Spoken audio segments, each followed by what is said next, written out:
That was a pretty nasty defensive backfield down there in UCF.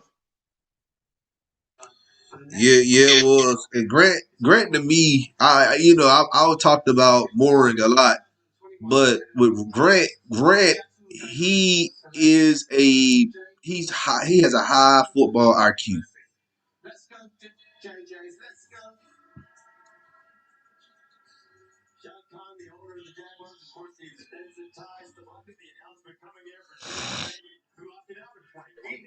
I think with our first pick, either we're gonna trade back or we're gonna get a nose tackle. I don't think we need to be trading back, man. And when you at you picking relatively close with those fourth picks. You Right. get your pass rusher first, and then you get Uh huh. your nose tackle. You're gonna see a lot of these interior defensive linemen taken off the board. So especially in the fourth round. This is why I said you get your guy now. Get your guy I just now. hope we get Shelvin or Bobby Brown early as possible, because I Yeah, hate to see both of them get off the board. we need it. That's why I've been saying, man. We need a big guy there next to Grady Jarrett, and I promise you guys, we get that nose tackle. You gonna start seeing more production from Grady, more production from a guy like Marlon Davidson and John And Kaminsky Fowler and Fowler and Steven Means. and Those guys Tatui gonna eat. Mariner too. Yeah,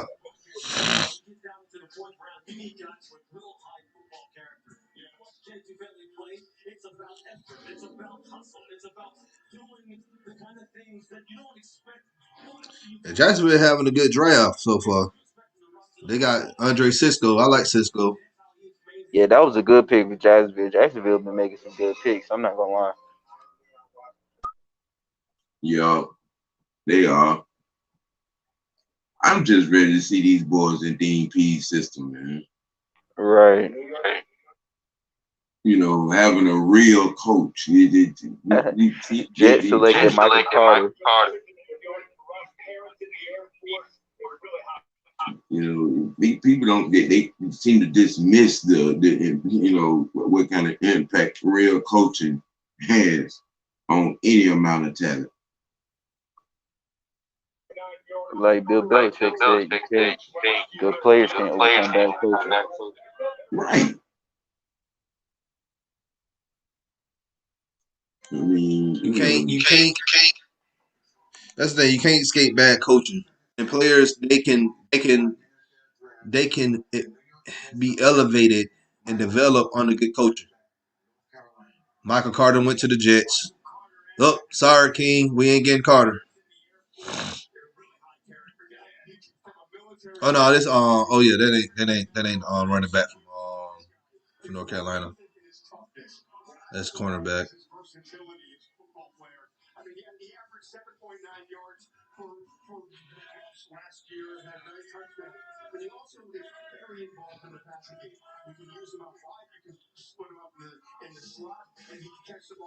Oh, this is running back from North Carolina.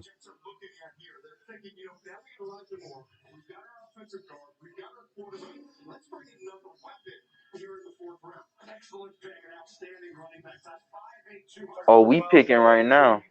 Yep, we picking right now. Man, I hope we get a nose tackle. We probably gonna end up like it's gonna either be a pass rusher or nose tackle. Right. We gotta focus. We got to focus on the trenches. We gotta focus on this defensive line. Right. We have yet to pick anybody in the defensive line, so you gotta go. You gotta go pass rush, or you gotta go interior D lineman.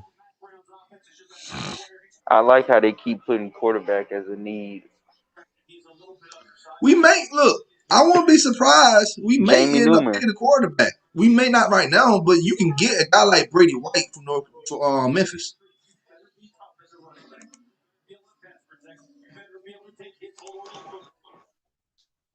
What happened, Sam?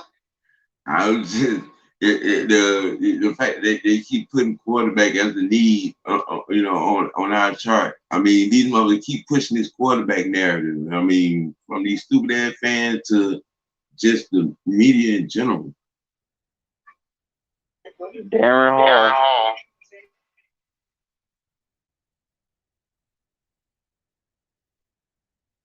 because honestly, I think we're gonna bring Ben Kirk back.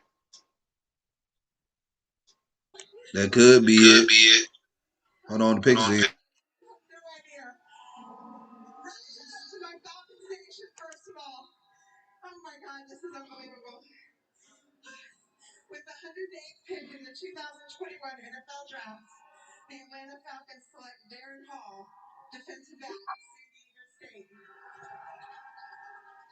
Well,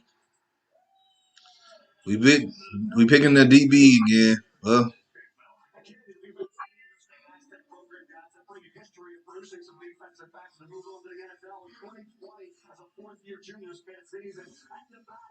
ooh,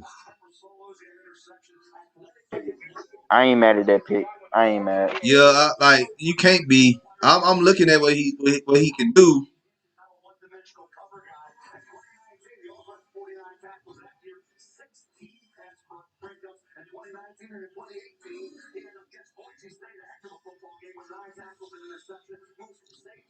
All I've been seeing on these highlights is he's an outside guy. So, huh? Yeah, he can. His reaction and awareness is really high. This is what I'm seeing on the highlights, but I need to see low points and see what he can do. All right, well, we'll see what we do for the defensive line. We picking again around what 100 and like 14th or something like that.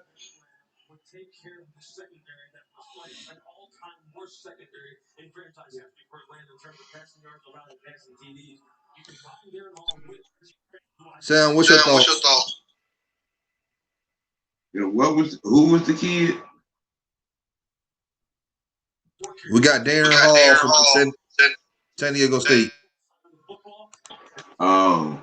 Oh, that call. Oh, they hit again. Great pick. I honestly think that he got to have something to pinpoint it as far as the line goes. We just ain't seen it yet. Yeah, I'm gonna look at some tape later on him. I haven't looked. I'm gonna be honest with you. I haven't looked at any tape on this kid, but you know how the draft they look at they show you the highlights. I want to see the low points on this kid and see.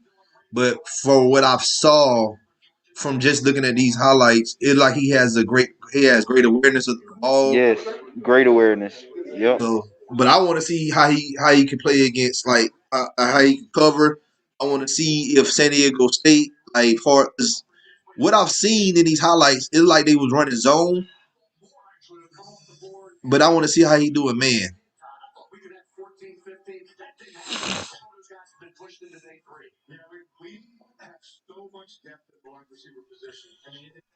He has recovery. He has good recovery skills.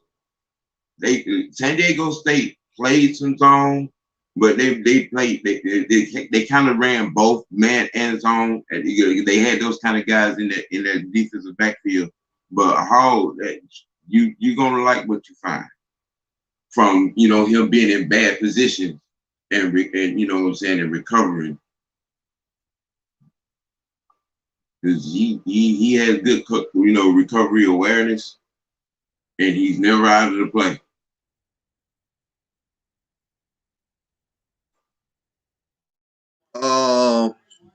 Marvin Wilson, it's a lot of D tackles falling, man. Like that's what I'm saying. This round and next round is gonna be heavy with defensive tackles. So hopefully, like I said, hopefully we can pick our guy up. If they don't, I really feel like they may end up trusting Tyler Davidson. But to me, I don't trust him that much because he's too light. You got to get a bigger guy. And they may see somebody in free agency that we may not know about, so we'll see. This man Tyler Davidson really dapped up a Saints player after he scored a touchdown on us. Yeah, man. You're right about that. That whole like we don't need that on our team. he need a bigger body. I mean, he'd be better just moving him out to DN. That or you could just have him still there, but when we run a 4-3, like on third downs, you could just bring him in. Like I just don't trust him as a first and second down, short yardage type of defensive tackle. I just don't trust him in that. He's too small for me. Because Dean P said we're gonna be running multiple defenses, so we just won't be in the 3-4. Yeah, exactly. So we got because first and second down, I don't think he can hold up. I mean, he has kind of a fragile tip to him. I mean, every time you turn around, he's in the training room. Yeah, we just got through dealing with that. We don't need that. Right.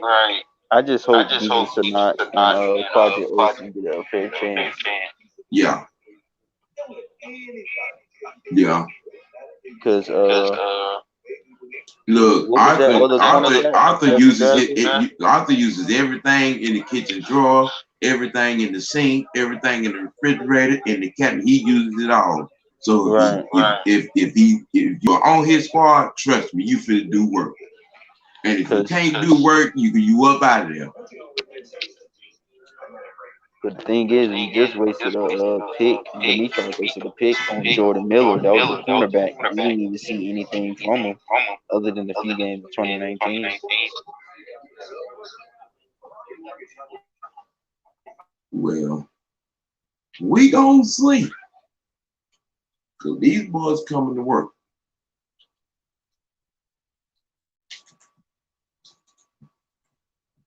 And it's not even a game. I think I've maybe seen Arthur Smith smile maybe one time since he got off the plane. I feel like the defense gonna be underrated this year, though. Hey, look, if they can, man, like I said, if this defense mess around and we can hold teams 17, 16, 17 points a game, it's a wrap. It's a wrap. It's a wrap. Cause all we really need is those key stops. I mean, cause Matt rolls out of the bed and throw 3 touchdowns. Right. I'm just saying. And then you add in whatever the running game gonna give, dude. It is over with. It's an easy 35 points a game. Easy. Just right now, just looking at it on paper, it's easy. Just knowing what Matt does, just for average, shit. I'm just saying, if that defense, I'm just, can be better than a high school football team. I'm just saying.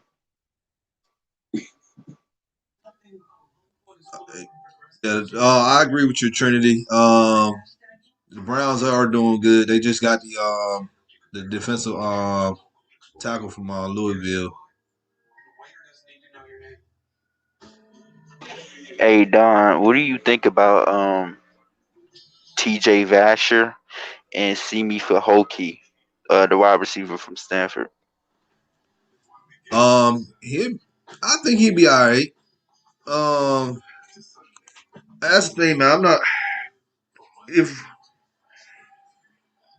as far as receivers go, man. If they can be a return specialist, I'm okay with that. Because that But man TJ Vasher is like 6'6", 215 or 220 pounds. yeah, and looking at what Tennessee did, Tennessee has some tall, lanky receivers, strong receivers too. So I won't be mad at that pick if we do. But right now, man, I think we kind of good at receivers unless they coming in and try to be a return specialist behind Patterson. Here's how I like it. This is what I like to see. Patterson is our return specialist, but I don't want him returning punts. I have him just returning kick return, and then you draft someone now to just be a punt returner. because Patterson is also going to be. They're going to utilize him on offense a lot.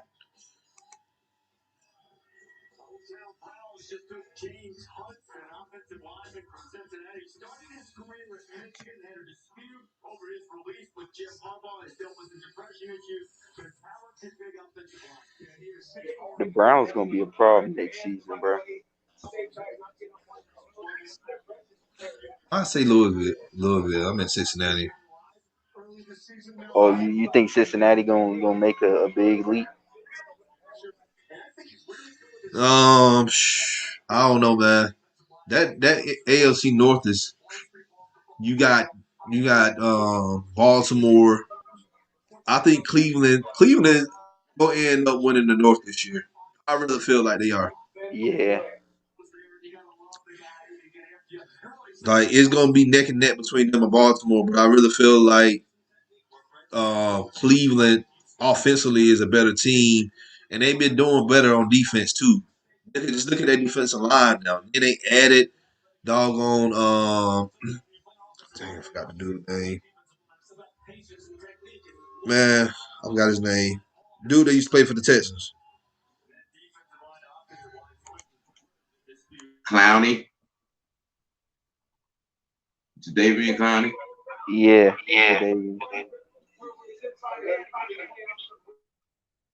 If he's healthy, it's a problem. With him on one side and Garrett on the other, that is just not safe. Man, Cincinnati just got sampled. Man, Tulane got some good bookends, man.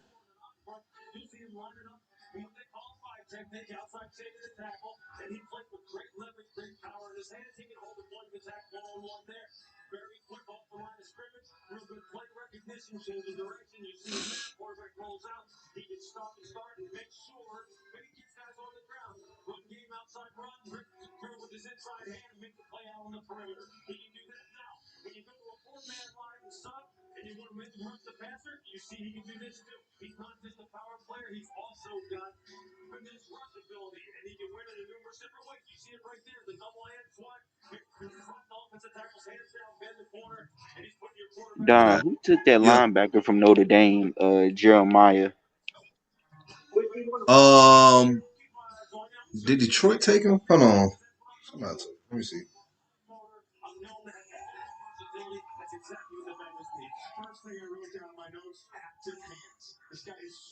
Let me go back and look at my board.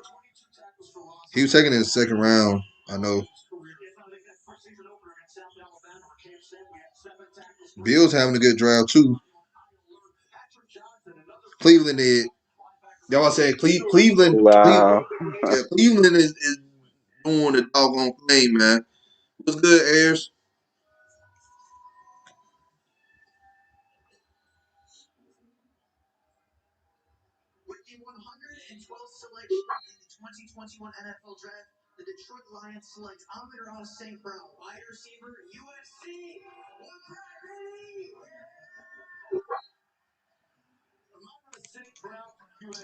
Hey, I was thinking about what you said about Patterson.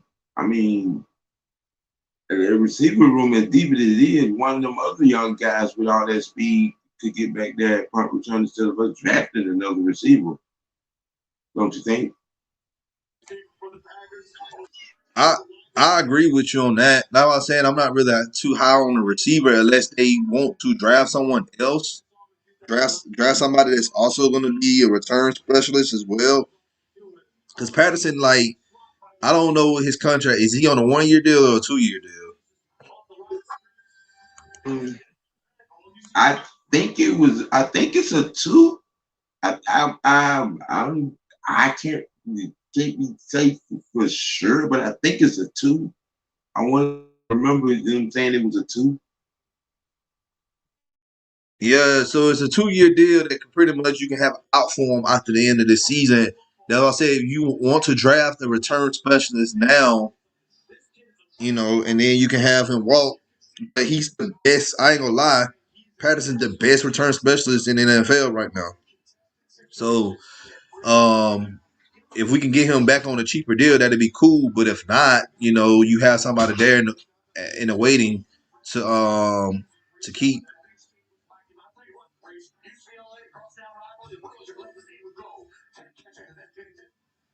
All right, the Lions pick is in. Well, he gonna get work at running back for sure. Hey, did you see that man? The first tape that they showed when in that run blocking play. Yeah, he physical. Amaron St. Brown just been picked on Trinity, so that person's off the board. How you feel about Jabril Cox, LSU?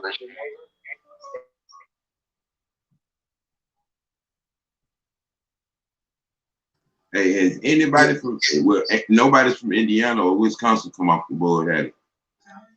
Either one of those defenses. I don't know yet. Ayers. I've said I talked about Jalen Mayfield earlier in the stream. I like this pick. He can play pretty much any spot on the offensive line. You know, you already know I love my Michigan players, so he'll come into the Falcons. And also Mayfield, he's a Falcons fan anyway, so hey, he'll fit right in.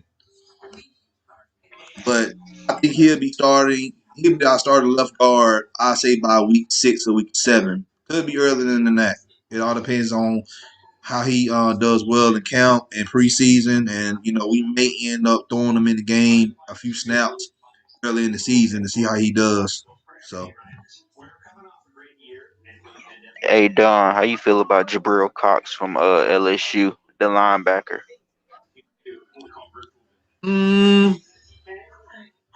that won't be a bad pick. I like it. That's what I'm saying, man. We got it. We got to get a pass rusher, man. And I know he can be that. He can be that guy for us.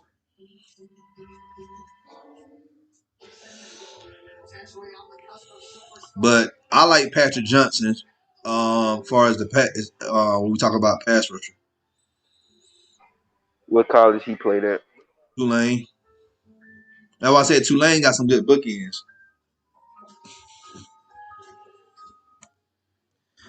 Y'all, if the Falcons don't draft the QB this year, who do y'all want this year? I really like the Cincinnati quarterback, Riddler. He showed me something in the Peach Bowl game against Georgia. Yeah, he looked good. Sam Howell's another one. Um, I'm, you know, I'm just right now. I'm not even gonna worry about quarterbacks for next year. I want to see how Matt Ryan can play in this system because if he look like he can thrive and we can keep him clean, I said Matt Ryan can probably play another 4 years.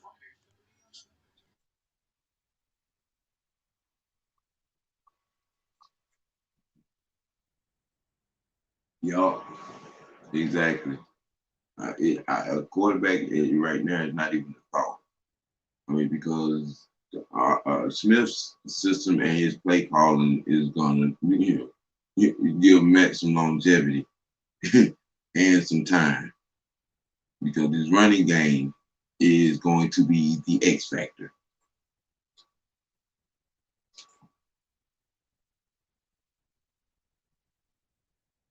That's it right there.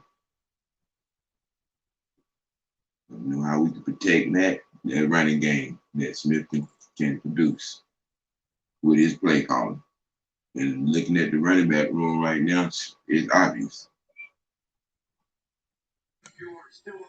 Are we picking? Yeah, we picking. So I like what Brad Holmes, the new GM for the Lions. The Lions are making good moves this draft. This is like picks that I'm like, Lions don't normally pick these type of players. They be making idiotic picks. Because you know Brad Holmes came from the Rams. Rams, So, yep, yep. exactly.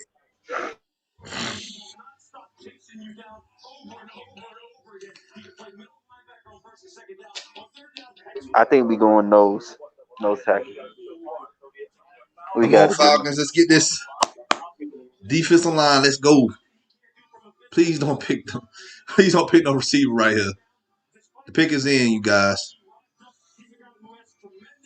Wallace just said Patterson is on a 1-year deal. So, yeah, man, we do need to look at a return specialist I'll pick that person in the 6th round, man. Let that be your last pick for the draft. Call it a day. Right now, man, we gotta address this D line. We have yet to do anything on the D line. Man, what's up with all these macho man characters, man? Like Cleveland had one last night. Now Detroit had one. I just saw one of the things. We selected a center.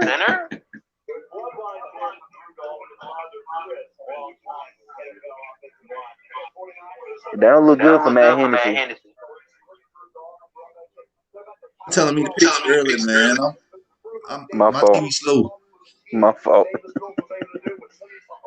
I'm Arthur Blank, owner of the Atlanta Falcons, and on behalf of all of our fans, we want to acknowledge and recognize the great work that our personnel department and coaching staff has done. And with another pick, with number 114 in the 2021 draft, we select Drew Dolman, the offensive center from Stanford University.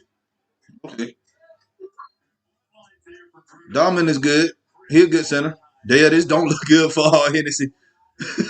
This don't look good for Hennessy at all. Right. That's why I said that. Like, I ain't Watch expecting to pick the this. center here. This against Oregon State right here. Oh yeah. Oh man. Ooh. Pancake the mess out of that dude.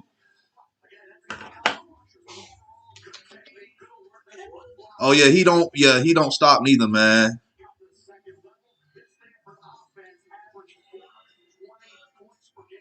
Hey, we addressing the trenches. It's just on the other side of the ball.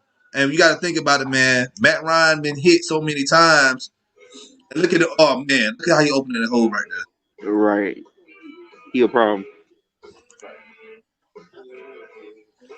I understand it's not a dumb pick, Trinity. It's something that you got to compete.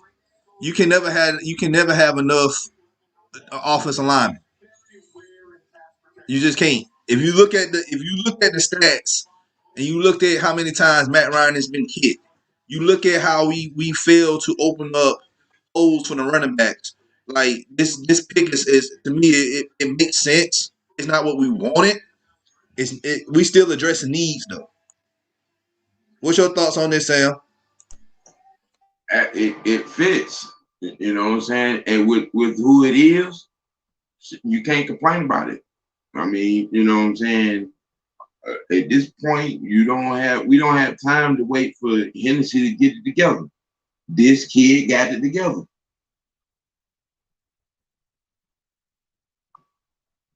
So it look like Hennessy is gonna be fighting it out for a guard spot. Not only that, Hennessy is competing not only with Mayfield, he also gonna be competing with this dude too from Stanford. So like it's going, yeah. But like I said, competition makes people better. So then that's all we need.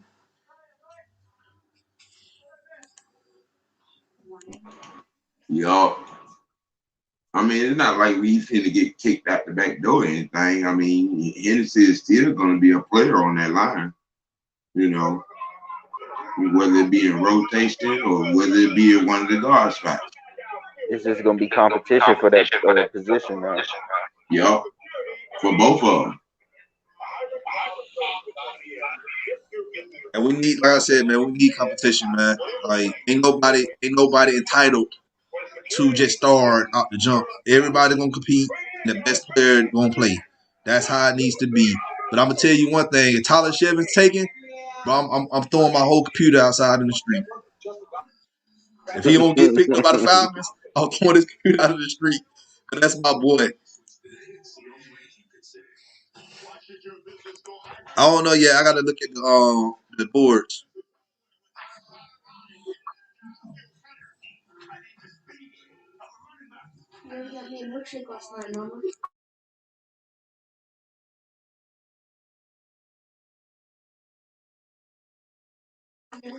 Hold on, y'all. I'll be right back. Give me a couple minutes. All right.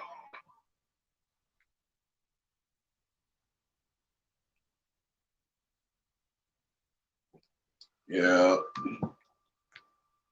Yeah, but that pick was a pretty good pick, very good pick actually.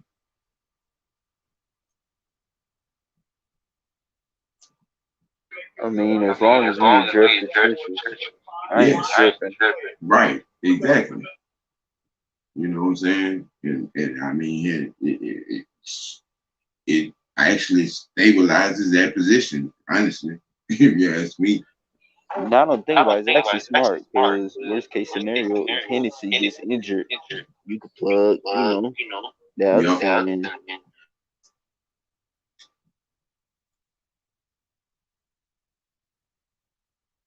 Yeah,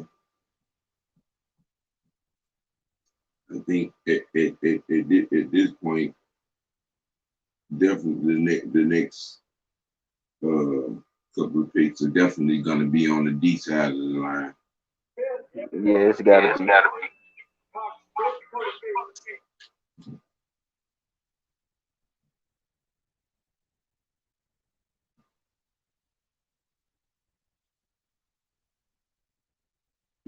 We haven't went back into the running back pool, so I'm guessing he's satisfied with what he has at the moment. If he's not making another move on the running back. Right. Cowboys just got another linebacker. Man, they Jabril got Cox. Cox. Yeah, Man. from LSU. I mean, they needed it though, because Leighton Van Der Esch, he has he has an injury history. And then Sean Lee just retired, so yeah, they needed that. Man, King King says it's been 3 days. People still mad about the Falcons not getting Fields. Man, They can keep crying, they keep keep crying. crying, cry themselves to death. Look, at the They end of can the be day, Bears fans. yeah, go be Bears fans. Go root for Chicago. I, I, I'm not gonna get into that mess, man. Like, of course, Jerry Jones, go fancy pick, enjoy your nice Cox. The Cowboys are having all defensive draft so far. They need it. Look who they got coaching them. They need And all they the help still they ain't gonna need. help. They need all the help they need to make Dan Quinn relevant again, so he can get another head coaching job. It ain't gonna work. It ain't gonna work. Yeah, Dan Quinn does love LSU and Florida. I want a running back, but at the same time, who is going to rush the quarterback? Hey, man, I really think we'll see what happens, man. But I really think that Dean Pease think that he can fix what he has on his team already. That's what it's looking like right now with the picks that we making.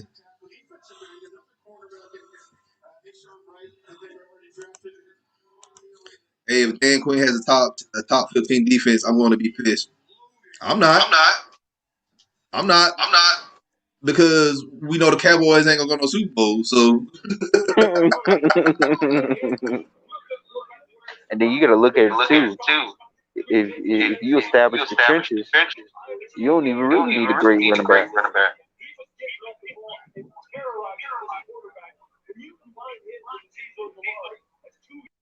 Yeah, you might be right back there. I mean, because he like we were just saying when you stepped away, he may be satisfied with what's in the running back room for him not to step off into that running back pool just yet. I mean, with Davis and Patterson's gonna be back there, and then Allison is still in there. I mean, he may be satisfied with that. Exactly. And then you gotta think about it too. and then you got to think about this too. You're gonna have a lot of undrafted free agents. You can just pick for one of those guys and be good. But here's the thing: I've been telling people this. If you have a solid offensive line, anybody can run through it. Right. Anybody can run behind a good offensive line. You build your line up, and then you just stick somebody back there who got good vision and got some good little speed. That's it. You don't need no high profile running back. We've seen this happen so many times that guys that get drafted fifth and sixth round or seventh round or undrafted, they come in and they have good success. Why? Because they playing behind a good offensive line. Yup. And before Ezekiel Elliott, the Dallas Cowboys proved that for about 6 years straight. Behind a good line, any running back will look good. Any running back. Well, Aaron Donald's going to have another sack high season. Wait, who they pick? Who they pick? They got Bobby Brown. No. Yeah, we got to get Tyler Shelvin now. At this point, man, we need to go on the trade, get back in, get Tyler Shelvin, man, for real. Because, man, I'm telling you, you not just, but man, I don't know, man.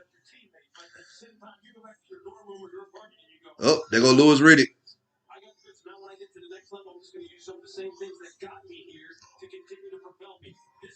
Oh yeah, ATM about those receipts that you had, man. Go on and talk about that, man. Hey, man. All that line y'all been doing this off season, man. Y'all have no credentials and y'all have no credibility, bro. You have no sources. Stop it.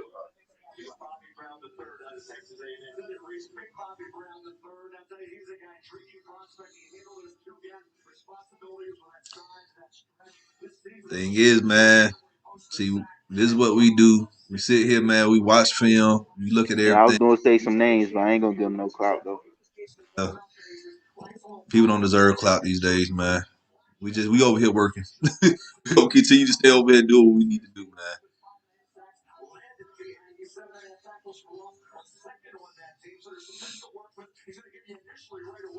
We need facts. We don't need narratives. Yeah. So to recap the Falcons' fourth round draft picks, I'm not gonna sit. I'm not gonna sit up here and just say they were completely a surprise, but they were needs that were addressed. You addressed the cornerback. I thought we was gonna address that cornerback position in the fifth, but we did it in the fourth. All right, and then we also addressed the center spot, which, like I said, you can never have enough offensive line. Bro, I think the next position we got to address the defensive line, man. I think he's either going to be defensive line or the surprise may end up being running back. Well, I was just gonna say, well, us being where we are, who we are, as opposed to those in the office, we may have the same draft grade and needs list. It's just their list may be opposite ours, because that's what it looks like. Because right now, it's so far they're drafting. On my list, they're starting from the bottom of my list, working their way up. Because I had the thought of center or maybe guard being drafted, and they picked both. I knew he was picking the safety, but I didn't know he was going to go this high with the safety. And I had BPA for our top two, picks anyway. And we kind of sort of went all the way that route. I think Smith he's methodically addressing things. Probably just ain't in the order that we wanted to go.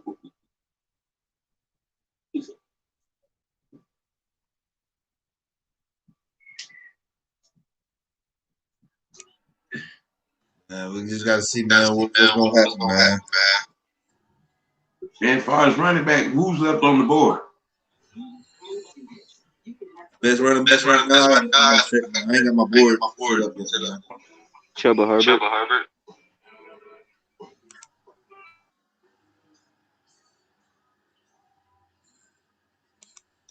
At this point, man, I'm not like, if they get a running back, cool, but I rather feel like just pick up a couple of undrafted free agent running backs.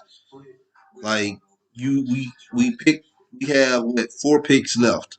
Okay, you got 3 in the 5th, and you got 1 in the 6th. 3 in the 5th, you gotta just go D line. I feel like just go D line So for what every if single Jamie pick. Newman falls to the to the 6th round? Man, I like to be honest with you. I like Brady. I like Brady White over Jamie Newman. Really? Yes,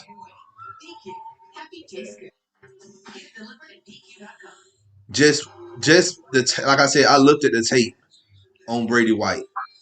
I feel like he'll get Kurt Big. Yeah, he'll beat out Kurt Big Kurt. I'm just gonna be real. I'm just gonna say that right now. He'll beat out Kurt Big Kurt for that 3rd spot on the depth chart if they want to roll in the season with 3 quarterbacks on the depth chart.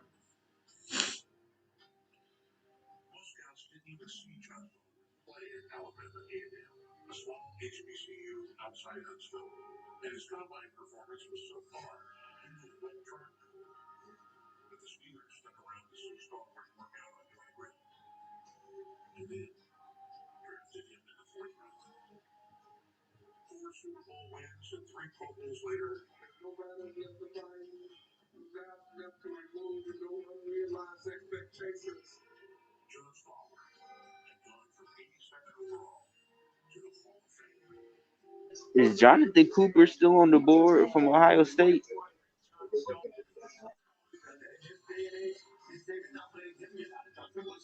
I don't know.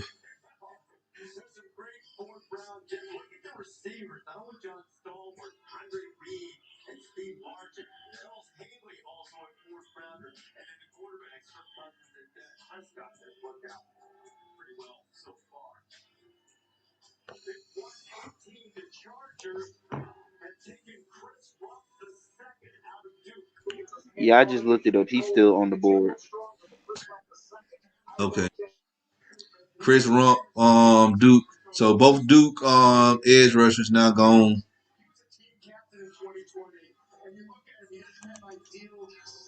I just want to go on record and call it. If that happens and we do get Brady White, I'm calling it. That would be our future quarterback. Really? Yes, that kid is that good. I told y'all about Brady White. I told y'all about Brady White. Brady White, that right there is a sneaky type of pick. If you put him behind a quarterback or offensive scheme, he'll pick it up real quick, and he could be a good starter in the NFL. I'm not gonna say that he's gonna be the next Tom Brady, anything like that, but I feel like he can be a good starter quarterback in this league. It's just people not giving him a chance because of the school he played for at Memphis and then his size. But he's quick on his feet. He's not quick like Justin Fields or Trey Lance. You don't need quickness, man. You just need a good old line, bro. That's it. That's it. I think we might take a flyer in Ian Book. He reminds me of Taysom Hill a little bit. If Falcons on the dress edge in the field, I might as well apply to play edge. Also have nobody mentioned Deshaun Wade is still on the board here. Yeah, Deshaun Wade, that national championship game pretty much messed up his stock. So Ian Book is not a thrower. I don't like him.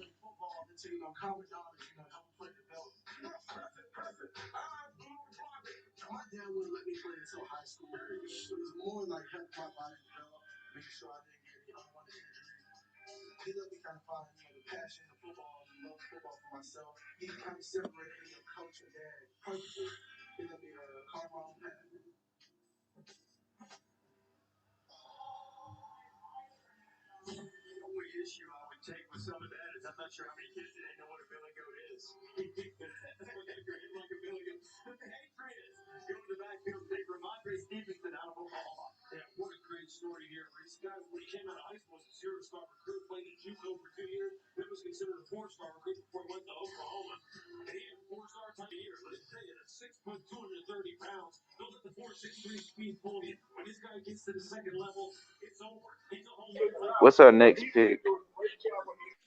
What's our next pick? We're picking in the 5th around. We'll pick 148th. And Okay. then 148th. Hold on.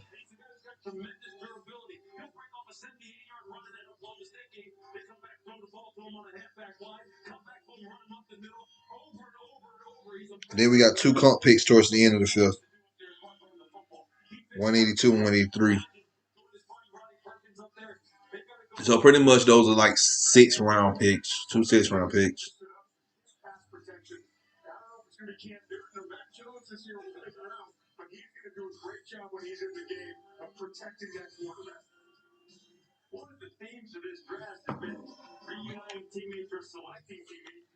Alabama, man, they picking.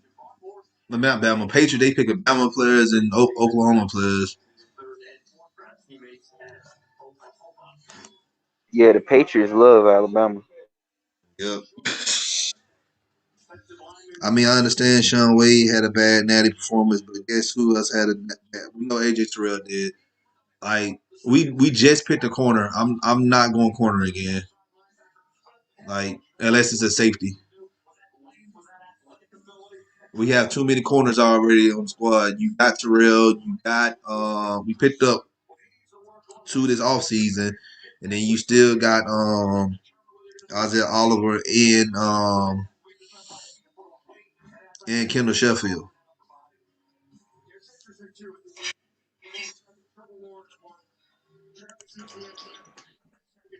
You think Pease might move Oliver to a safety spot? I won't rule that out. Like I said, Hope, who's the defensive backs coach, I really feel like we can get something out of Oliver. But I'm gonna be honest with you. To play safety, like I said, I played that position before. You had to have great awareness, and Isaiah Oliver doesn't have that. I won't put him right there. All I'm gonna say is look at the Bears game. 3 missed interceptions. Just keep him in the slot where he's playing well at. Yeah. Good point. Good point. I was just curious about that. Don, your mic is muted. Appreciate you. Thank you. My bad. Yeah, to play safety, man, you got to have great awareness. You got to have great, you got to know what the offense is doing. And if you don't do that, you have no business playing safety. Play corner.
All right.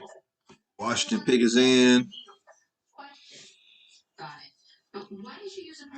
Boy, Washington building that defense, but I'm telling you, like You build upon what you already good at, right. and you already know how Ron Washington how he rolls, man, as far as defense goes. And then you got Jack Del Rio, the defensive coordinator there. That's who I wanted the Falcons to bring in after that 2019 season. Bring him in as a DC, but not Pease, but Quinn. Let it go. Let it go, Don. Let it go. Be quiet. Oh, the Bengals drafted Tyler Shelvin.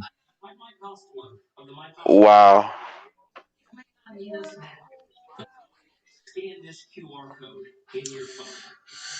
Woo. They got my boy.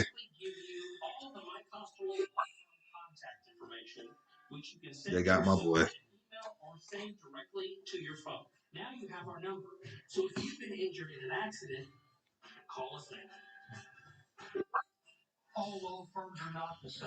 All right, let's see what's going on. Drafts. Are there any other nose tackles? Good nose tackles? You got. Let me look at the board.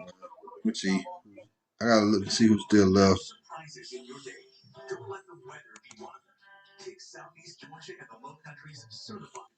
I'm gonna pull up Draft Network, see if they got like a little live thing going. Is that?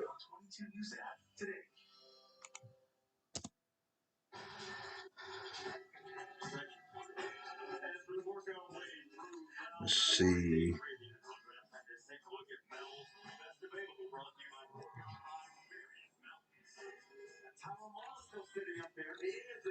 Nope. I'm gonna have to pull up ESPN then, unfortunately. I hate ESPN.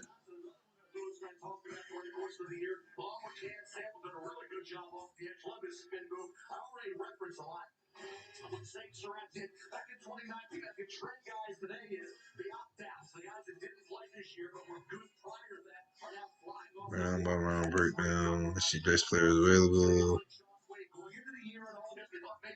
Let's see tackles.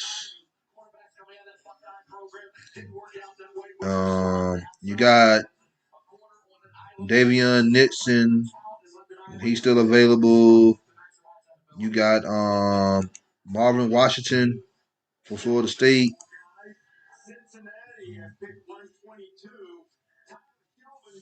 Boy, that Have you boy done any good, film man. on those guys? I did some on Marlon Tupelo too from USC. Let me look at this Tyler Chevin, man. Look at that, man. Man, why we didn't get this man?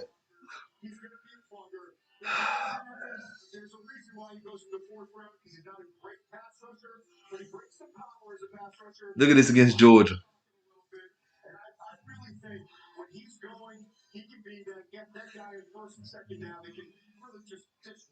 Look at that. Look at that double team. Look at that, bruh.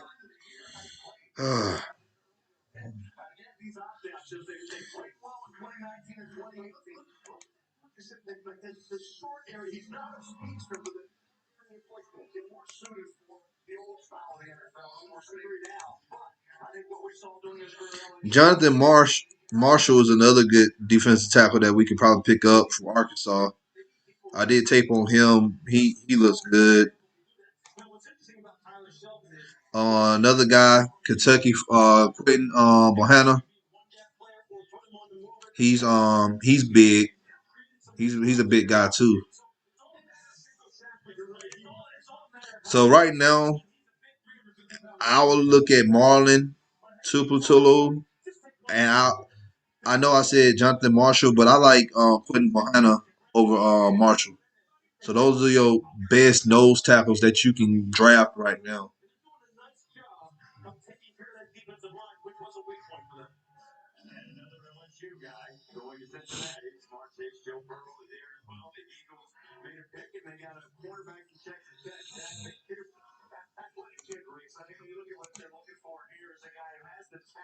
Davion Nixon will be okay.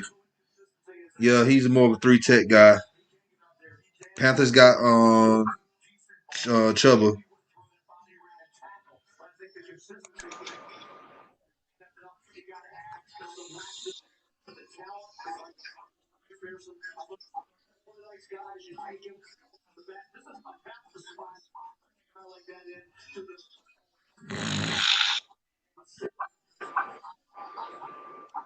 Well,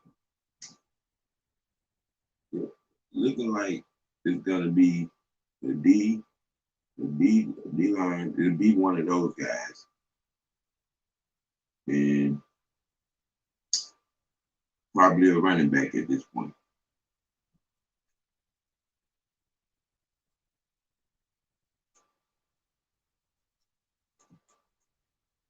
So, yeah,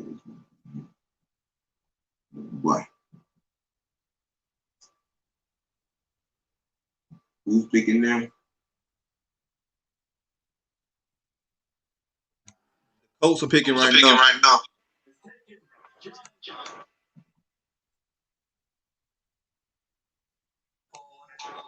So this is what just happened. This is what just been tweeted out. I don't know who tweeted this out, but the players that we just picked in the fourth round, they got connections with the current coaching staff that's on our team. Aaron Hall played under brother and son of current DB coach John Hope. Because y'all don't remember Brady Hope. Drew Dahmer's father played with current defensive line coach Dwayne Leffert.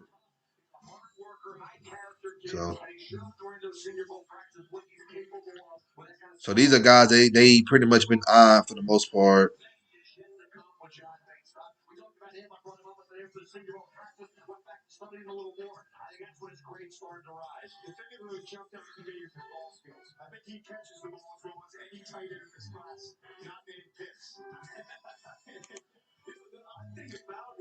I like the pick so far, but we got to give Terry first.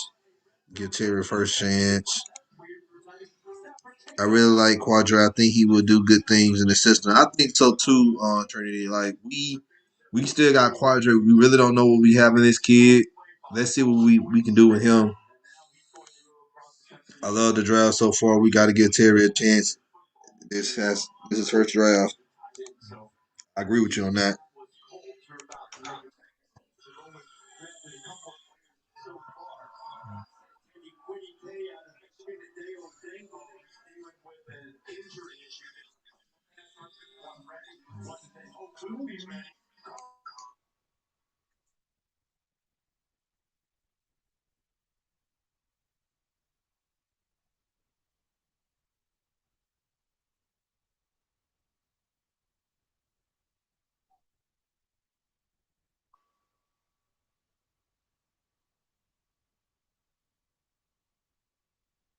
That's a big tight end. I ain't gonna lie.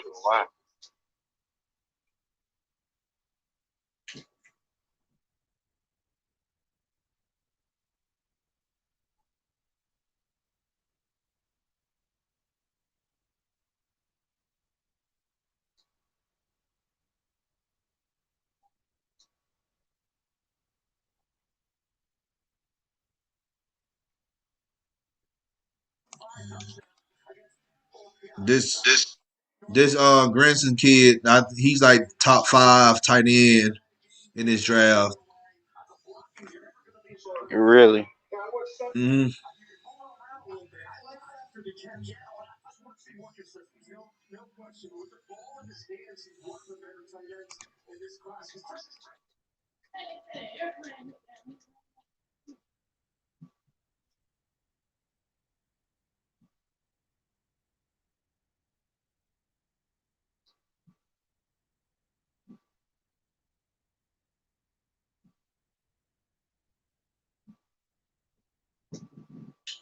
Wow. Well, that is true. But this is that man's first draft, you know. But that shit, you got the handbook and going need by need. You know, you just gotta see, you know what I'm saying, how everything works out in this system.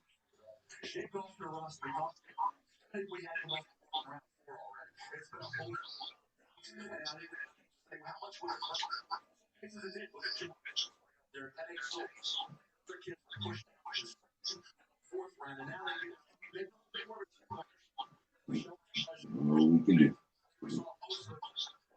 Look, wait, and watch.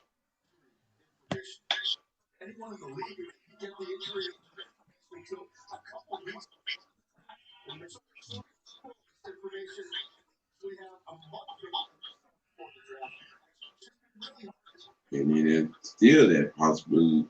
Ain't that the linebacker still on the board? Which linebacker?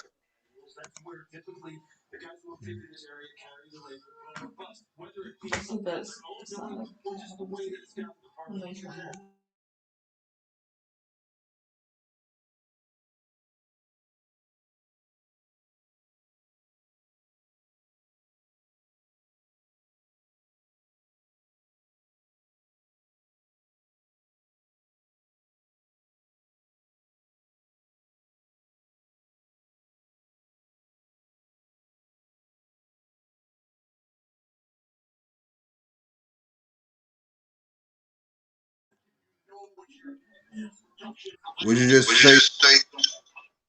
You know, the linebacker that we were talking about being possible edge rushers as well. I think we were talking about that yesterday. Patrick Johnson is still on the board. Yeah.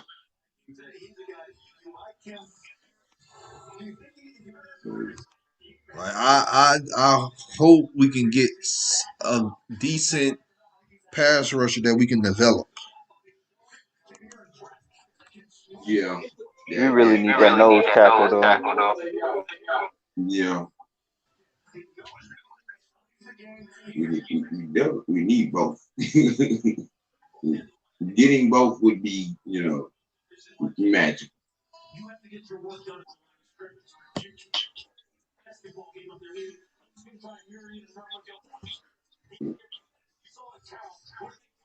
There's a lot of picks. There's a lot of picks till our next pick. Well, right now we at 100, 130th. We don't pick again till 148th, and that's in the 5th round. Guys, remember, King, he will be covering the 5th round. So the Chiefs will be the last team to pick in the 4th round. Their comp pick at 144. So we're like 14 picks away to King. To King show up.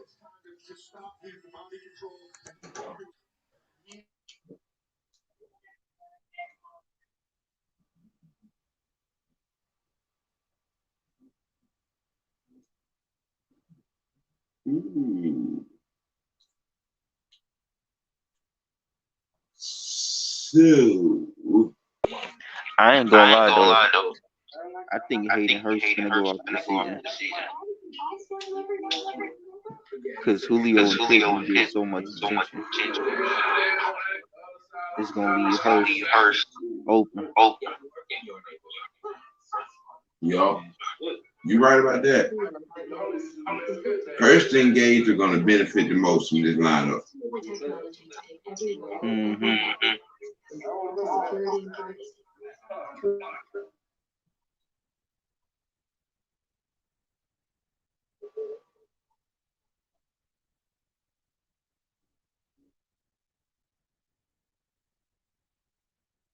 But I tell you what, though, we're gonna be a more physical team. We're gonna be running the ball a whole lot more. Like in 2012 when we had Michael Turner. Yeah, you can see that. He's definitely going that route.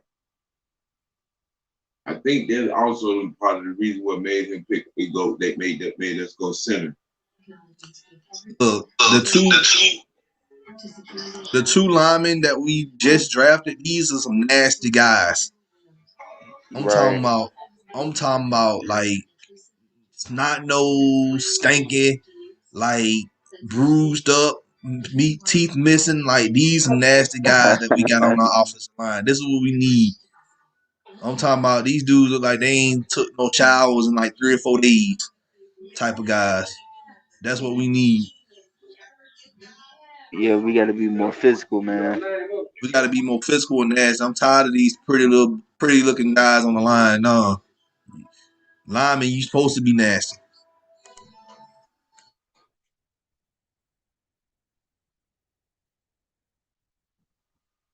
But notice how Arthur Smith said smart and physical. Not like Dan Quinn saying fast and physical. Hey, what? When anybody caught that?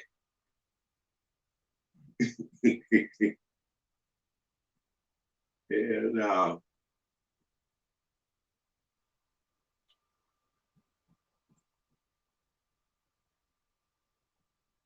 But I think with Dante Fowler taking a big cut with them sacks and incentives including in the contract, I think that's going to motivate him a whole lot more this season. Yeah. And see, like we've all discussed, you know what I'm saying, since the season was over with.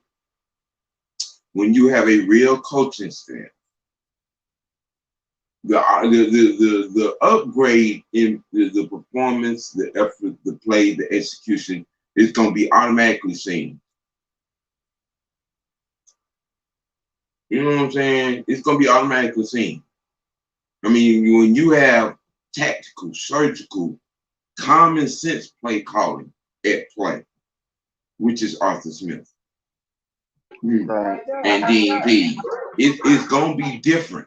It's going to be different. And it's going to be better. It feels different already. Yeah, just watching these guys get in here and set up shop. Hell yeah.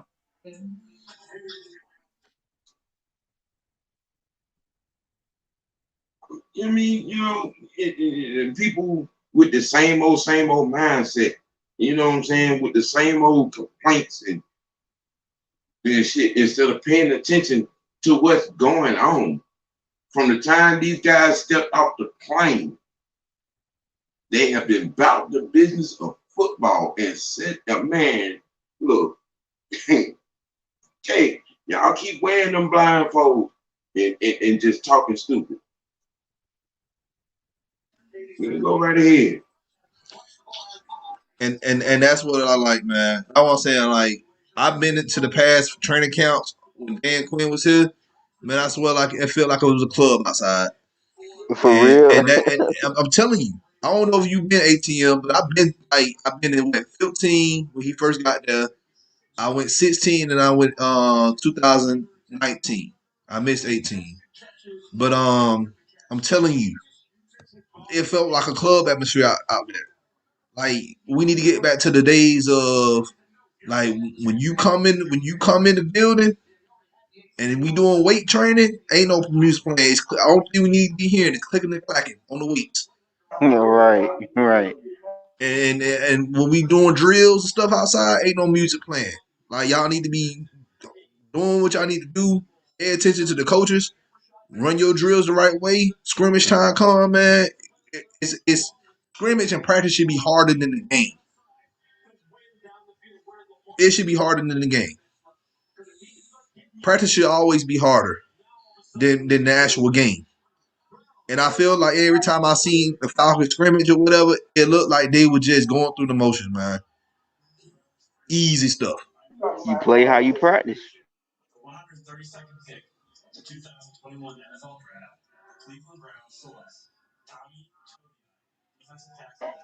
You practice like trash. You gonna be trash when it come game time. I mean, shit.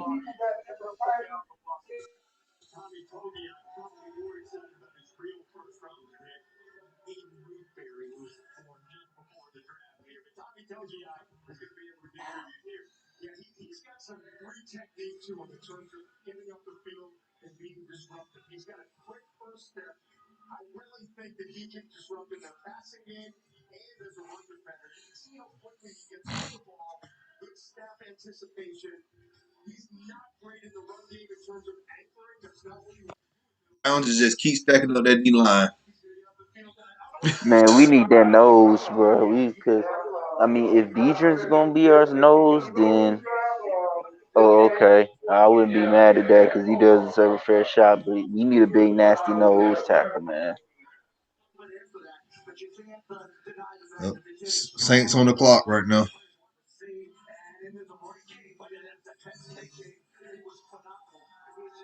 Hey Don, you think the Saints reached on a lot of their picks? I don't know, man. I know that they got a fast rusher in the first round. They was talking about him. I forgot his name. He from Houston though. Yeah, He played. Yeah. I think his name Turner. Yeah, last name Turner. I like Turner. Turner was supposed to be a day two guy, but he went in the first. And like I said, I know they said, well, it's the same thing with Davenport. Well, I think Davenport didn't work. He's not working out like they thought he was gonna be. But like I say, man, you can't never have enough offensive linemen and defensive linemen, man. Right. Even if he doesn't come in, yeah, he a first round. That's the thing. People be thinking that first round picks should be automatic all pro bowler type of guys. No, they coming in to make an impact. Like most of the times, when they come in, they can have 5 sacks, like for a defensive end. If he come in and have 5, 6 sacks in his first year, that's to me that's good. People just think that you both have 20 sacks and like X amount of tackles and stuff like that.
What's the pick now? Saints are picking right now.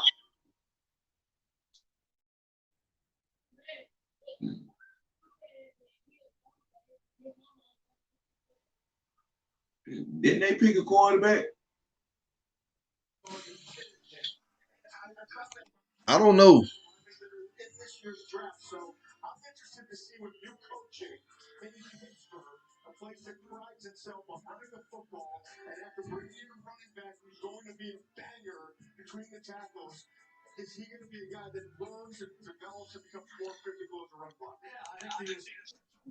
Well, Saints pick Ian Book. Wow. Wow. Well, that'll Wow. tell you they don't believe in Taysom Hill. Jameis Winston gonna be starting. You sure about that? I mean, because if Jameis Winston was gonna be starting, why the hell would you get Taysom Hill $100 million and pick a quarterback? See, I don't know. I mean, it don't make no difference. I Matter love of to see fact, the if Saints I'm not win. mistaken, I So think this is the second quarterback that the Saints done picked. I did my memory search quick. I think they picked the quarterback early. earlier today or yesterday? Yes. I think they picked it. I want to say yesterday. I think the Saints picked the quarterback yesterday. I don't think so.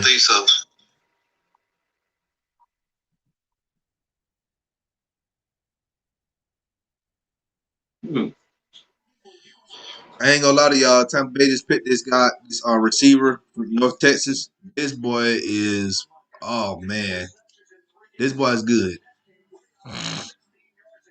They picked who? They picked the receiver from North Texas. Got his name, Darden, Jalen Darden. That boy is good. Like far as receiving yards out the catch, he'll get you some yards.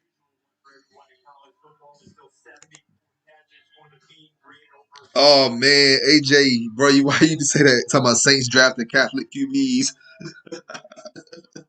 Bruh, Uh, I'm weak.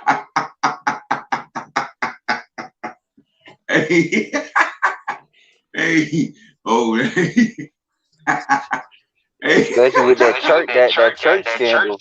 oh Crazy. my God. Ooh, ooh. Hey, but you're right about that boy from North Texas. I'm surprised he lasted this long. I was thinking that he would probably. I was looking for him to be the second receiver off the board behind Devin Smith. Is that boy there? Yeah, yeah.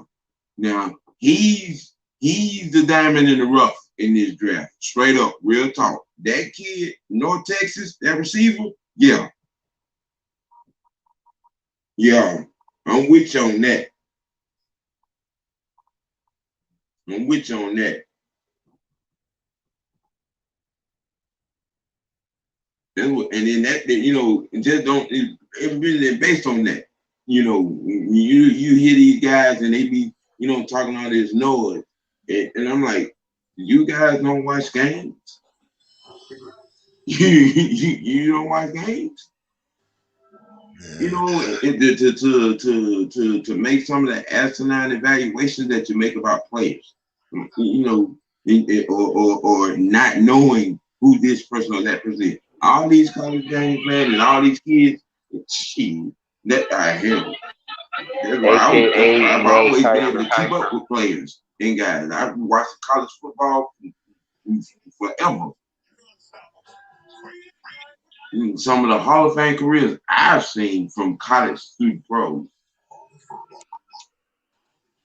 That's why it's really crazy. Always it's laughably crazy to me when you hear people make asinine observations, or don't know the players they're talking about. You don't watch film, you don't watch games. It's obvious. And that's why I don't listen to Mel Kiper. Boy, hey, you better stop that noise.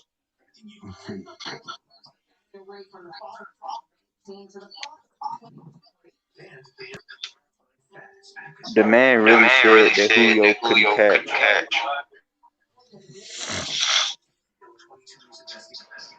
man, I just went on social media. Folks still crying about Justin Fields.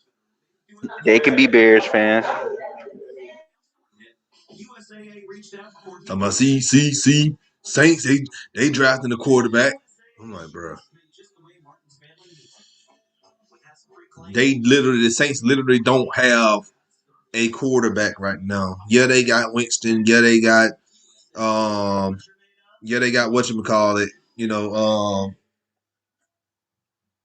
Taysom Hill, but let's be real. They don't have Drew Brees anymore. Go ahead, Sam. You said what I was. You said exactly what I was. The Saints don't have a damn quarterback. How you gonna compare us to them? Their Hall of Fame quarterback is at home with the wife and kids, about to be sitting behind who Fox's desk. See, that bullshit. That bullshit. Man. You can't make this up, man. You cannot make this hilariously, insanely stupid stuff up. And Reggie 2K was good, man. He said people in the Falcons Facebook group acting like fools about our picks. Yeah, like I've seen. So I'm not finna name them.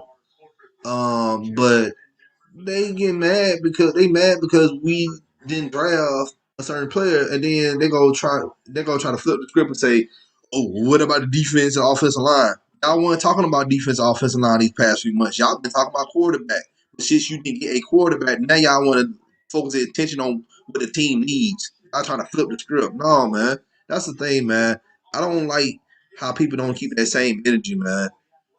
I was I just don't gonna like say the that. same thing. They was only focused about the first round pick. You know what I'm saying? They were Like, just bro, we focused on got 6 other quarterback. That rounds. was it. They were just focused on one position. And then they went, oh, what about defense? What about offensive line? Who gonna block? I'm like, bro, y'all won't even worried about that. We the ones been sitting here talking about Penei Sewell and doggone Mika Parsons and other guys like that, man. Come on, man. Like let's be for real. But I'm gonna tell you something, Don and Sam. You know what the new narrative is now that they didn't get Trey Lance or Justin Fields. The new narrative is now that the Falcons pick Kyle Pitts, we won't win the Super Bowl forever. That's the new narrative going around on social media right now. And I guess Chicago's gonna win one then. Right, Or that's what San they Francisco banking gonna on. end up winning one. That's they banking on them to win the Super Bowl before us. And if they do win Super Bowls, it goes because of their defense, not because of Fields and Lance. Let's be real. Exactly. Well, we're even gonna have you guys mention Patrick. I've been talking about Patrick Johnson on AJ. No, Patrick Johnson is from. I thought he was from Tulane.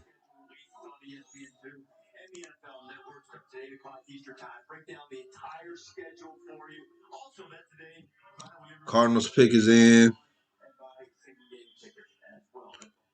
Yeah, King, that's ATM.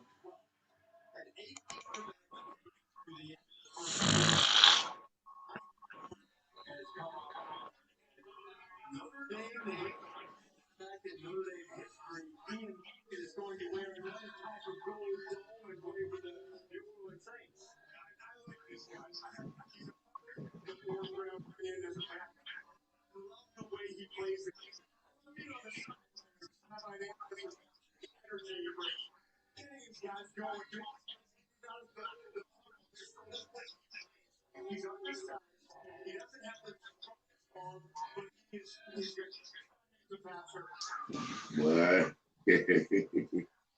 I said the very same thing, Don, early this morning.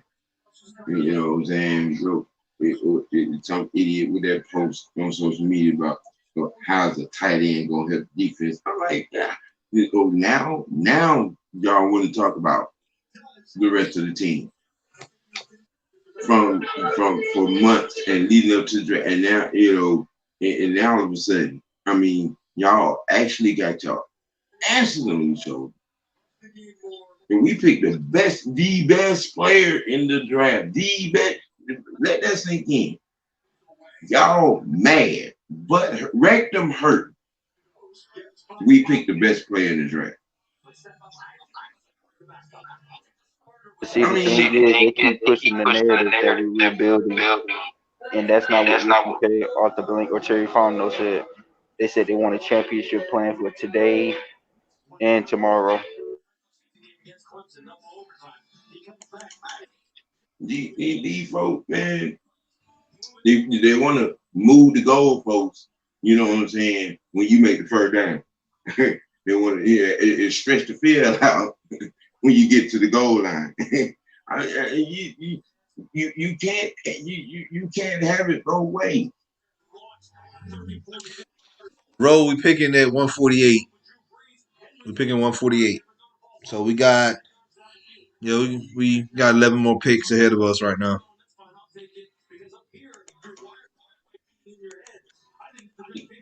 It's asinine. The stupidity and the short sightedness. You know what I'm saying? These folks. You know when your narrative gets blown out of the water. Oh, okay, now we're gonna take what they've been saying and try to use it against them. No, you can't. You can't. You can't. You can't make it about the defense or other needs of the team now, because we didn't pick the non-defensive reading, quarterback that y'all wanted. Well, according to them, Georgia is racist because the Bulldogs and the Falcons passed up on Justin Fields. Yeah. They throw that in there. They didn't pick him because he wasn't white. I'm like, man, please, come on, dog. Come on now. Come on. You just can't even be that closed-minded to really try to, push that narrative. But that's the thing, and Knight said it best. It's pretty much they go off what ESPN tell them, and that's the thing. I don't. Only time I watch ESPN if there's a game on, or if like the draft. Other than that, I don't watch Sports Center. I don't watch First Take. I don't watch none of that mess. You do your own research. You do. If you a student of the game, and as if you whatever sport you play, or you play multiple sports, you do your own research, man.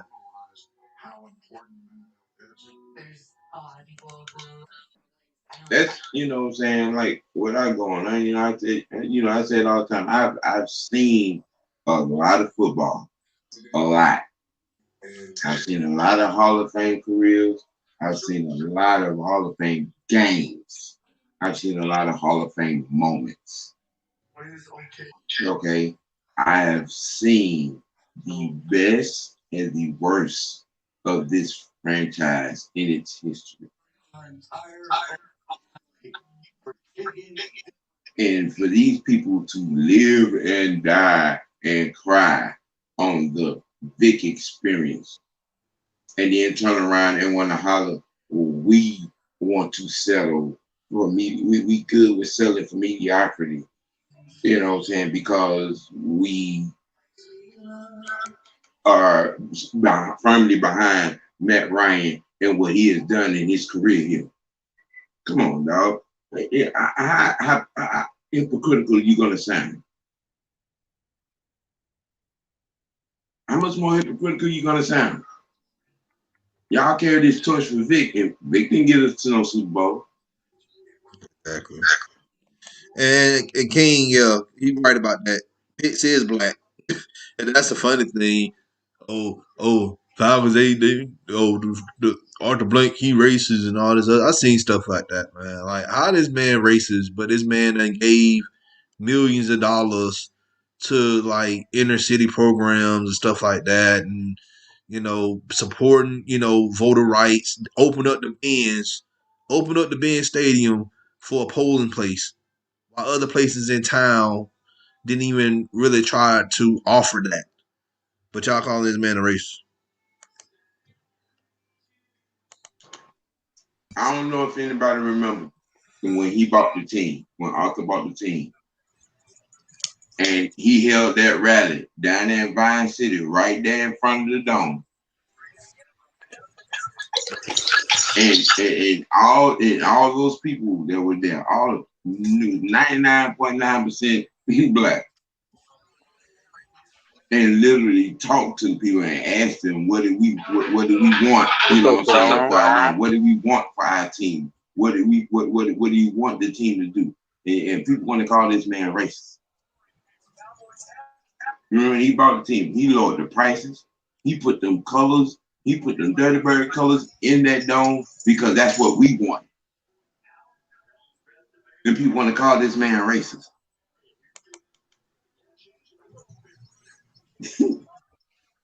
It was crazy. I think for people got mad. They got real mad towards when Vic got out of jail and we didn't pick Vic back up. That made a lot of people mad. And I never understood why.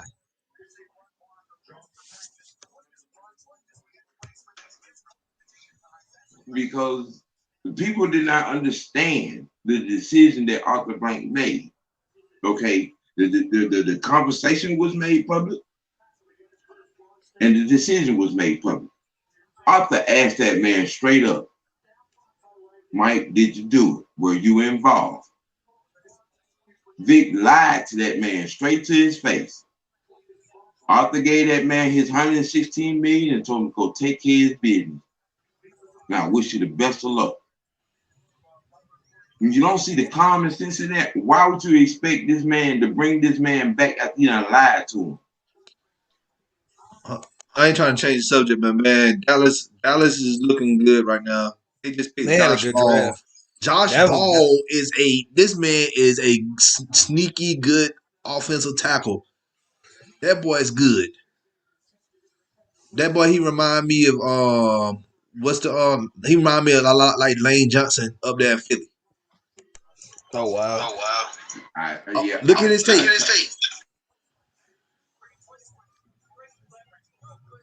I watched 4 games. I watched four full games of tape on Josh Broad ball, and I said that's all I need to see. He remind me a lot like Lane Johnson up there in Philadelphia. I told you Jerry was gonna find his next great lineman. Yeah, I told you.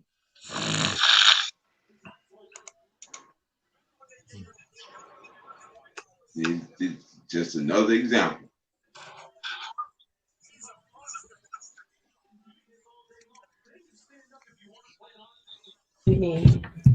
Yo. Yo. What's good with y'all? Not much. Just another great day in the office. Another great day in the office. And when you got, I don't know if you guys been on the page lately, but Kyle Pitts has landed in Atlanta today. Maybe on here and get my Kyle Pitts jersey. Bro, his jersey looks clean. They let him hold it, bro. That 8 looks crazy. I wonder if the 8 had anything to do with Kobe Bryant. Calvin told him to. Calvin told him to wear 8. Because him and Calvin been working out. So he had 84, and then Cordell that's his number. He said he didn't want to pay for it, and Calvin told him, "Hey, that 8 go crazy." So that's what I'm saying. 8 that's Kobe Bryant number, and also Kyle Pitts from Philly. Kobe's from Philly too. True, yeah. Kobe's from Philly, so that I think that 8 has something to do with Kobe Bryant. That's cool though. It was cool. 84 should be retired, man. Yeah, it should. You know what other number needs to be retired too? Number 7. Yeah. Messing with y'all. Man, don't do that, man. Don't do that. Don't do that. But on that 84, Roddy just throwed it out there. He said he would hope that Pitts will wear it and make it even greater. Yeah, he did. Yeah, he said that and tweeted that. Because he was asked how he felt about his number being worn. He said, "Man, I don't care. I hope somebody takes that 84 and make it greater." Mm-hmm. So hopefully Cordell does something that makes it better. So Rashad Weaver went to Tennessee. That's another pass rusher off the board. Tyler Shelvin's still up there, right? Shelvin's gone to Cincinnati. Oh God. He's gone. But we got, like I said, we have we got Quentin Bohanna. He's still on the board as a defensive tackle, and then you still got I think Davion Nixon, but Davion Nixon is more like a 3-tech guy. I feel like, man, we should get Marlon Tutupilu from USC, or you get Quentin Bohanna. You need a 1-tech at this point. You got to get a 1-tech now. Yeah, you got. If we're gonna run a 3-4, you need a 1-tech.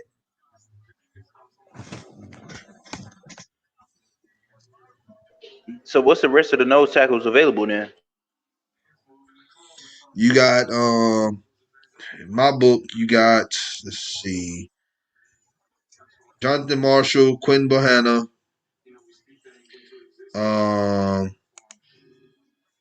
you got the dude. No. You got the Tonga. I forgot about Tonga from BYU. Oh yeah, he fell off. Where did he go? He ain't put nowhere. He's still on the board. Like, he had a high. I thought he was very high. A lot of defensive tackles. That's 1-tech guys. Or those are your day 2, late day 2, day 3 guys. And you got Naquan Jones from Michigan State. Then Tadero Slayton, he's still there as well from Florida. So it's still some on the board. About Hennessy now. What do you think we're gonna do with Hennessy? I think with Hennessy, man, it's competition, man. With the best player to play. Hennessy needs, just like you said, Don. Yeah, competition. That's why I think they brought him in, because you can't be sitting around hoping that he's going to be the guy. He has to work for it. And that center spot, man, that's the most important part of the line. Like you ain't finna just be handed that. You got to be You gonna smart work to your play behind center. on for that. You got to be smart and physical to play center. I'm like, you got to be smart though, because you control the O line. You're calling plays. You're calling offensive line plays. So you can have the cut, and he's gonna have to really. Hennessy's gonna have to work with whoever our old line coach is, Arthur Smith and Ragone. He's gonna have to work with them extra hard. Both of them are. Whoever starts is really gonna have to work with them hard because they got to learn calls. Like Matt can come to the line and call like Lucy or something, or just random like old line calls, but you got to echo it. You got to make sure everybody knows what that means, and that's on you as a center. So he's gonna have to work extra hard.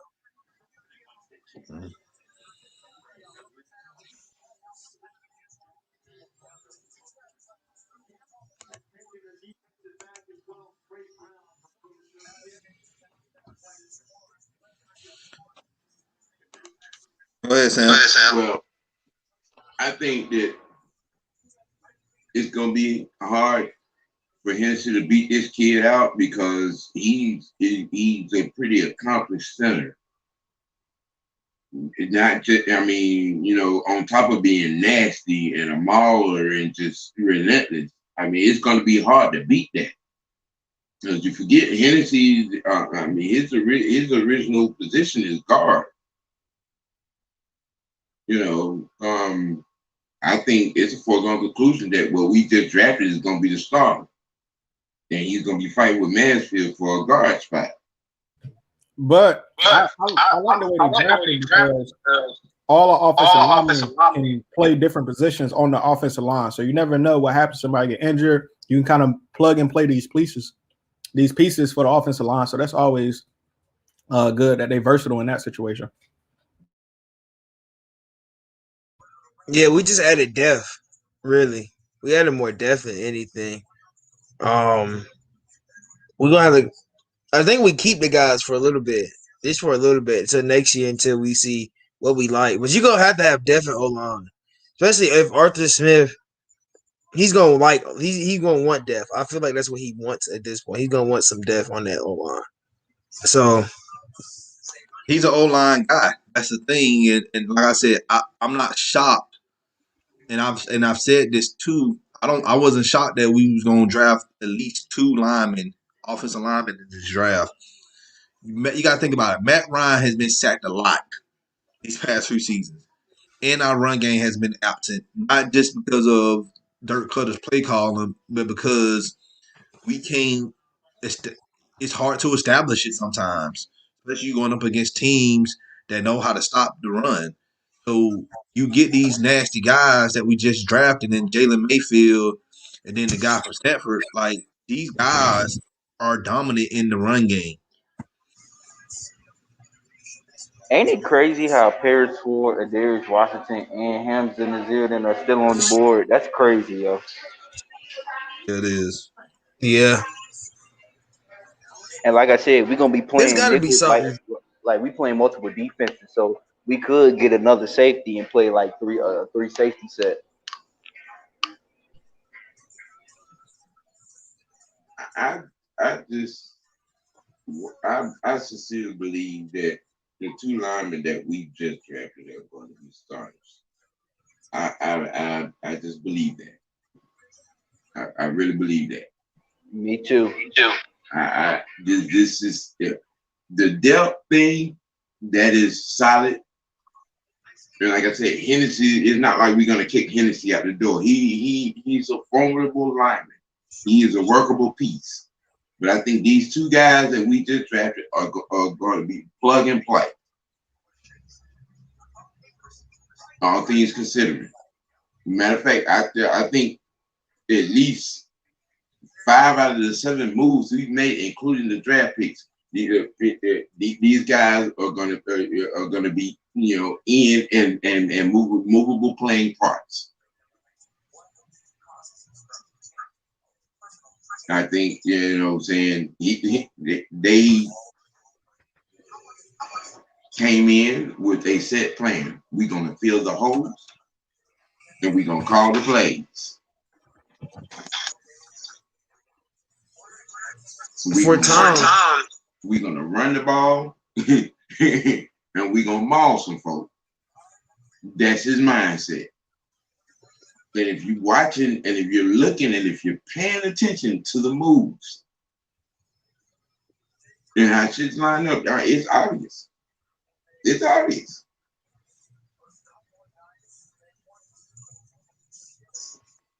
So who would you get for Aaron Rodgers? Is there a value for him?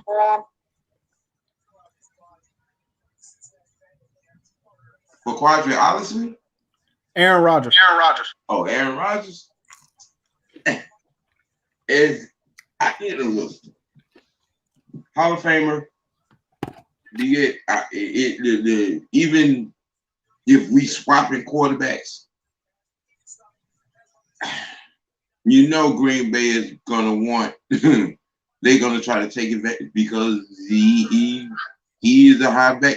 You cannot deny what and who Aaron Rodgers is. I wouldn't pay. I mean, you know, because number one, he makes what 17 million more than what Matt makes. And he's 2 years older. Yes.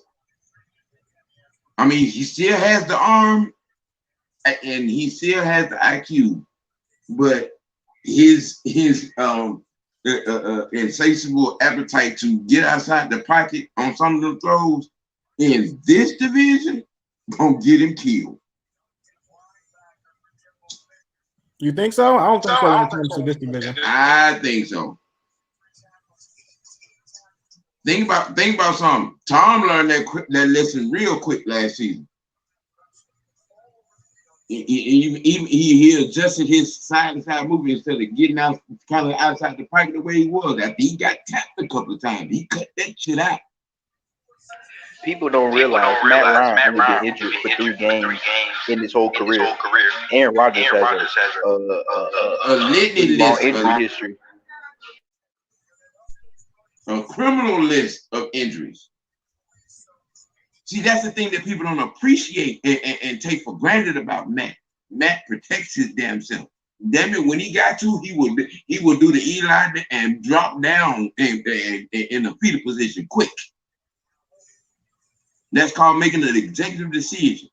Just because you have the ability, that don't necessarily mean you take that damn chance. And people don't understand it. You know, they just in love with them big highlights, want to see a motherfucker get out there and man, shit, okay. Stop playing. I mean, there's no knock on Aaron Rodgers' game, but you see the toll that it's taking. These last 4-5 years. The leg injuries, the separated shoulder, the elbow tendonitis, all that. It's been taking them damn hits outside the damn pocket. Look, I'm just gonna nip this in the bud for everybody, and I don't care what we're not trading. We're not getting Aaron Rodgers here in the line. All right, it sounds good. And I know that's a Madden wet dream for a lot of people, but it's not. It's not happening. It's not happening. It doesn't, like, you're not finna pick up somebody who's not even just older, but who costs more money than Matt Ryan just to have here for a few seasons. I'm not finna do that. Like, and we just restructured Matt Ryan, so why would you do that? That's stupid. Right. Exactly. It sounds good. Like I say, it sounds good. Like, who wouldn't want to have Aaron Rodgers? Let's be real. Who wouldn't? But just looking at the salary cap right now, you look at Aaron Rodgers' age and then the wear and tear he has on his body. He has more wear and tear than Matt Ryan. You just don't make a move like that. See, you're right. With it being, you know what I'm saying, a mad wet dream. But when you realistically look at it, you made the point, Don. He has more wear and tear. It would make no sense for us. Even with Aaron's ability, it would make no sense for us. All it's going to take is one time to try to roll out that damn pocket, get them to a few extra 8 yards, and get his ass tattooed like like Drew Bledsoe did. Coughing up a spleen or lose a lung, man. Come on, folks. Think about it realistically. Ain't no realistic Falcons fans. Well, nope. some Falcons fans. I can say that. It's not realistic. Yeah, you're right. You're right about that. You're right about that. And they don't. You can't talk common sense to them. Common sense. You can't talk common sense. You try to talk common sense. Oh, you just a riot night. Okay, yeah, I'm a card carrying member. I might be the president or the vice president of that damn club, but the fact still remains. Your idea and narrative is bullshit. Pretty much. So the Falcons got the 140 pick. They don't pick again until yikes. In the 5th round, the 182nd pick and 183rd pick. So we gonna be here. Me and T gonna be here. Don's gonna head out after this pick, after he give his spill on the pick, and we gonna continue the live draft for Everybody Love Atlanta Sports podcast. If you want to join the show, let me know in the comments if you want to join the show. Anybody's welcome to join the show, talk football. Are you happy with what your team did? Are you not happy with what your team did? Let us know. Come here, rant. Let us know. We'll give you our insight on what we know about your team, and we'll go from there. The Texans pick is in. Anybody got any idea on who the Texans going to pick? Have they drafted a backup quarterback? I don't think so. They drafted Mills last night. Who? Mills from Stanford. That's it.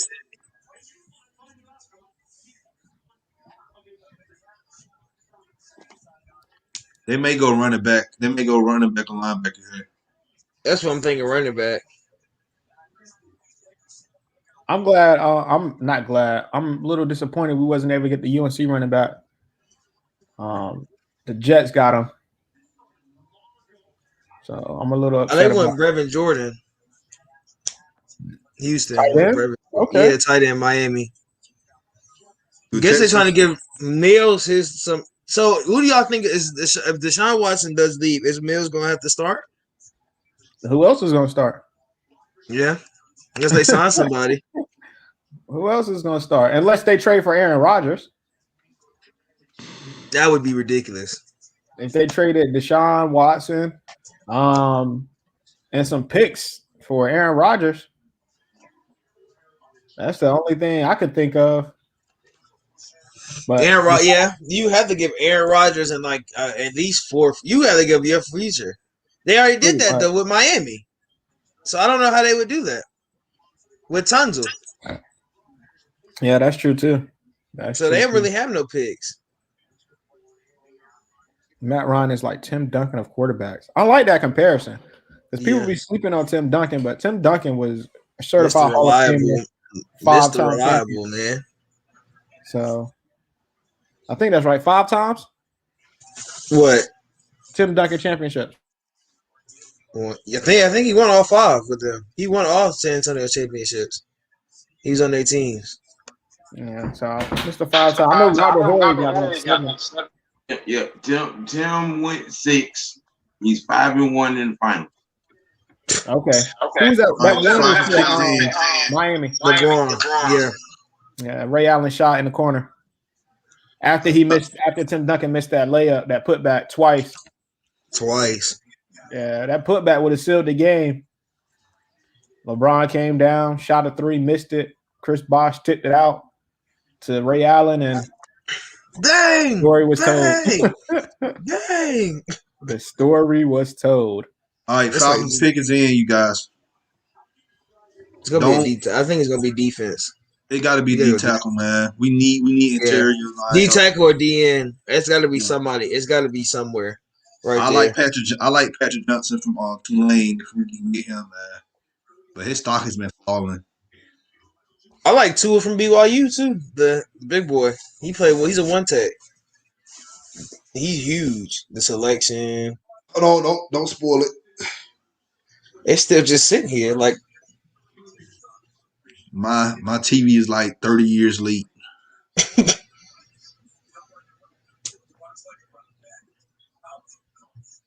What we picking? Come on, ESPN. Man, say the pick. They ain't not tripping. I think you're gonna like this one, Don. Oh yeah, you're gonna like this one. Hold on. It ain't came on my TV yet. Don't look in the chat. Yeah. He spelled his name all the right wrong, AJ. Yeah, all the wrong letters. Adding extra letters there. My TV so late. Just don't look in the comments. Just don't look in the comments. I'm still. Dang, your TV. We on the Bengals pick now. The Bengals on the clock. I know. We. Well, this is a good pick. So Graham, yeah, he's good, man. But we need a one tech guy, man. He's not a one tech guy. So you don't think he can eat up some blocks for Grady? Well, no, because he's more of a. He's smaller than he's smaller than Marlon Davidson. Yeah, so he's more of an edge rusher. Yeah. Yeah. Yeah, I will put him on the outside, to be honest. Yeah, that's a. But I like the pick though. You know. I don't know, man. I don't know if I like that pick. Only just for the simple fact of, like you said, we need somebody in the middle, and you going to get somebody that's a D tackle, but they really play on the edge. He's 293 supposedly. So that's it. That's what I'm saying. Like that's shoe like John Kaminsky is 290. Yeah. So I don't know. Like I said, we may end up getting a D tackle somewhere else. You know, you still got undrafted free agents. You still can pick somebody up in free agency. Right now, they may end up they may go heavy on the outsides. Look at Dean Pete's system and how he runs his defense. Those edge guys are huge. Those guys are huge. And then the outside linebackers, those are the guys that's like 240, 250.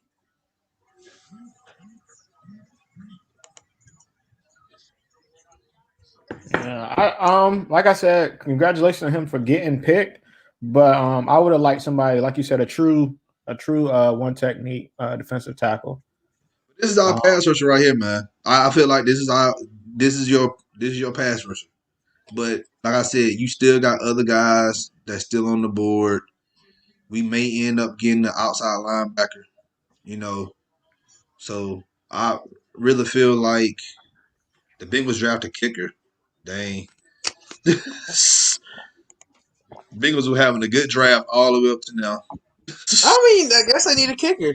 Do they need a kicker? I don't know. Still, you don't draft. I don't believe in drafting the kicker. I think they always should go undrafted. No disrespect to kickers because you need them when you need them, but come on, man. But you know, I feel like kickers you can draft like 6 or 7 rounds. Yeah. Yeah. I think all kickers should go undrafted, including punters. Ain't nothing wrong with going undrafted. Our punter that we got, Sterling, we drafted him last year. He's one of the we drafted him last, like 7th round, I think. Yeah, I think 7th round. He was like, and I wanted this dude. This dude can flip the field. That's what you want. Yeah, you're right. I've always been that guy. Kickers and punters. Just no disrespect to them because they're very important, especially last year.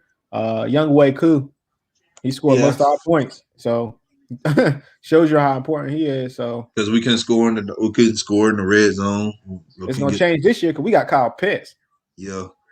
It better change. We got a better coordinator. Let's put it like not just Kyle we got Pitts, better coaching. we got a better coach. Let's go with that one. Even though we're gonna probably throw the ball up a lot to Kyle Pitts, but we got a better coach and coordinator and everything. I say Pitts. I'm looking at Pitts right now. I'm predicting that he'll probably get somewhere between 4 and 6 touchdowns this year. Look, Go ahead. Not gonna get too many touchdowns. Coaching, and play calling. Arthur Smith. Just look back what he did the last 2 years in Tennessee. Yeah. Play calling. That's going to be the biggest difference. The discipline, execution, and play calling. That's what's going to change this team. Mm-hmm. All right, you guys. I'm about to head out. Y'all enjoy the rest of the draft. I'll be on social media for not most of the day, but I'll talk about the picks on my Twitter and Facebook accounts. So y'all have a good day. King and Tyrone, they'll take over from here. Hey, y'all take it easy. Yeah. All right, Don. All right. So that D tackle, what was his measurements? 6'4", 294. Dang, we didn't get a nose tackle. Damn. Nah. So I guess Deidre Sonata is going to be our starting nose then. You go ahead unless we get your Tua from it's Kyrus Tonga from BYU. Unless we get him, then what's name will be our because Kyrus is huge. He's 6'4", 322 pounds. So unless we pick him up in the late, we have 182 and 183 back to back. Right. So we'll see where we go there. Mm-hmm.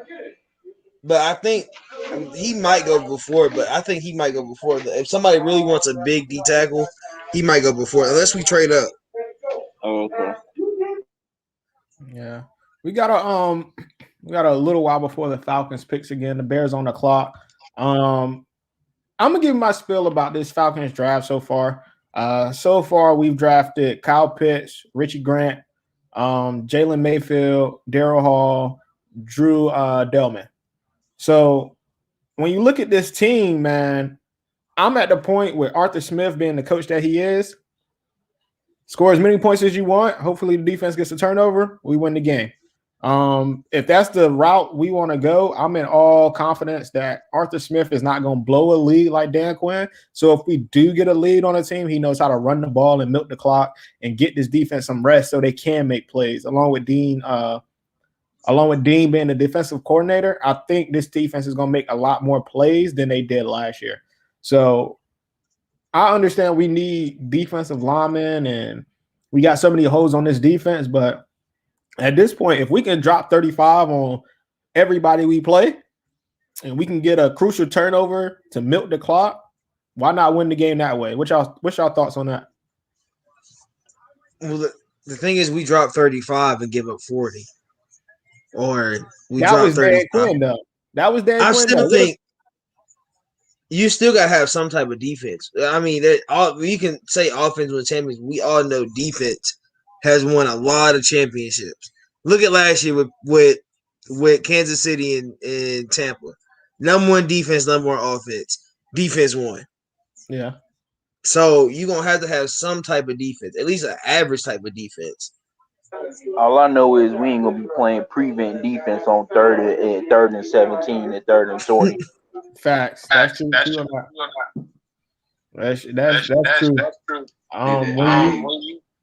When I say just an average defense or just a get blown out type defense, and we've scored a lot of points, this defense is not going to be put together overnight. It's going to take another draft or some time for this defense to get put together. And I think the Falcons brass know that it's going to take a little bit of time because they've only drafted Richie Grant and Darren Hall. these are not Richie Grant. I like that guy. I'm gonna do a draft profile on him. So I like Richie Grant, and Darren Hall is not going to be a shutdown corner in the league. So I think they're looking at it as also the way I'm looking at it, because they got offensive linemen and the tight end. So when you look at it that way, it's like, all right, let's try to outscore the opponent. Let's just outscore them, use what we got, use the weapons we got in Matt Ryan, Julio Jones, Calvin Ridley, Kyle Pitts. And then we got Mike Davis this offseason. With Mike Davis this offseason, that is a ground and pound, fourth quarter kind of guy. Give him the rock and let him run. Like late in the game, let him run, because that's when he's going to be better. Let him run. So I think that's what their game plan is. Sam, what you think? I see you got something to say. Go ahead, Sam. Yeah, that's exactly. I mean, given what they did when they first walked in the door, bringing in Lee Smith, picking up Davis, and now with the draft and picking up a center and another multifaceted guard that can play any position on the line, that's exactly the game plan. We're gonna run. We're gonna run, and we're gonna run some more. We're gonna run folks into submission, and then we're gonna put on our track shoes and run their ass up and down the field. Yeah. I agree. If that's the way to win ball game, and that's how we go, like I said, 35-30. If we got 30, if we got 35, I don't care how we win the game. So it's always those things. Sometimes you got to have, if this team makes the playoffs, though, let's look at it like that. This team makes the playoffs, Arthur Smith is not going to lose his job. Only way I feel like Arthur Smith loses his job is we go 0-16, which ain't going to happen. That's the only way Arthur Smith, even if he only comes out here and he wins 5 games, he's still going to continue his job. His first year, I feel like we have high expectations, but y'all, if we're not that good next year, don't stress, because it's his first year, y'all. We've seen first year coach, and his first head coaching job. We're gonna see some wrinkles and stuff in his game. That's how I see it. I see we understand he's a great offensive mind. He might, and Dean Pease is a great defensive mind.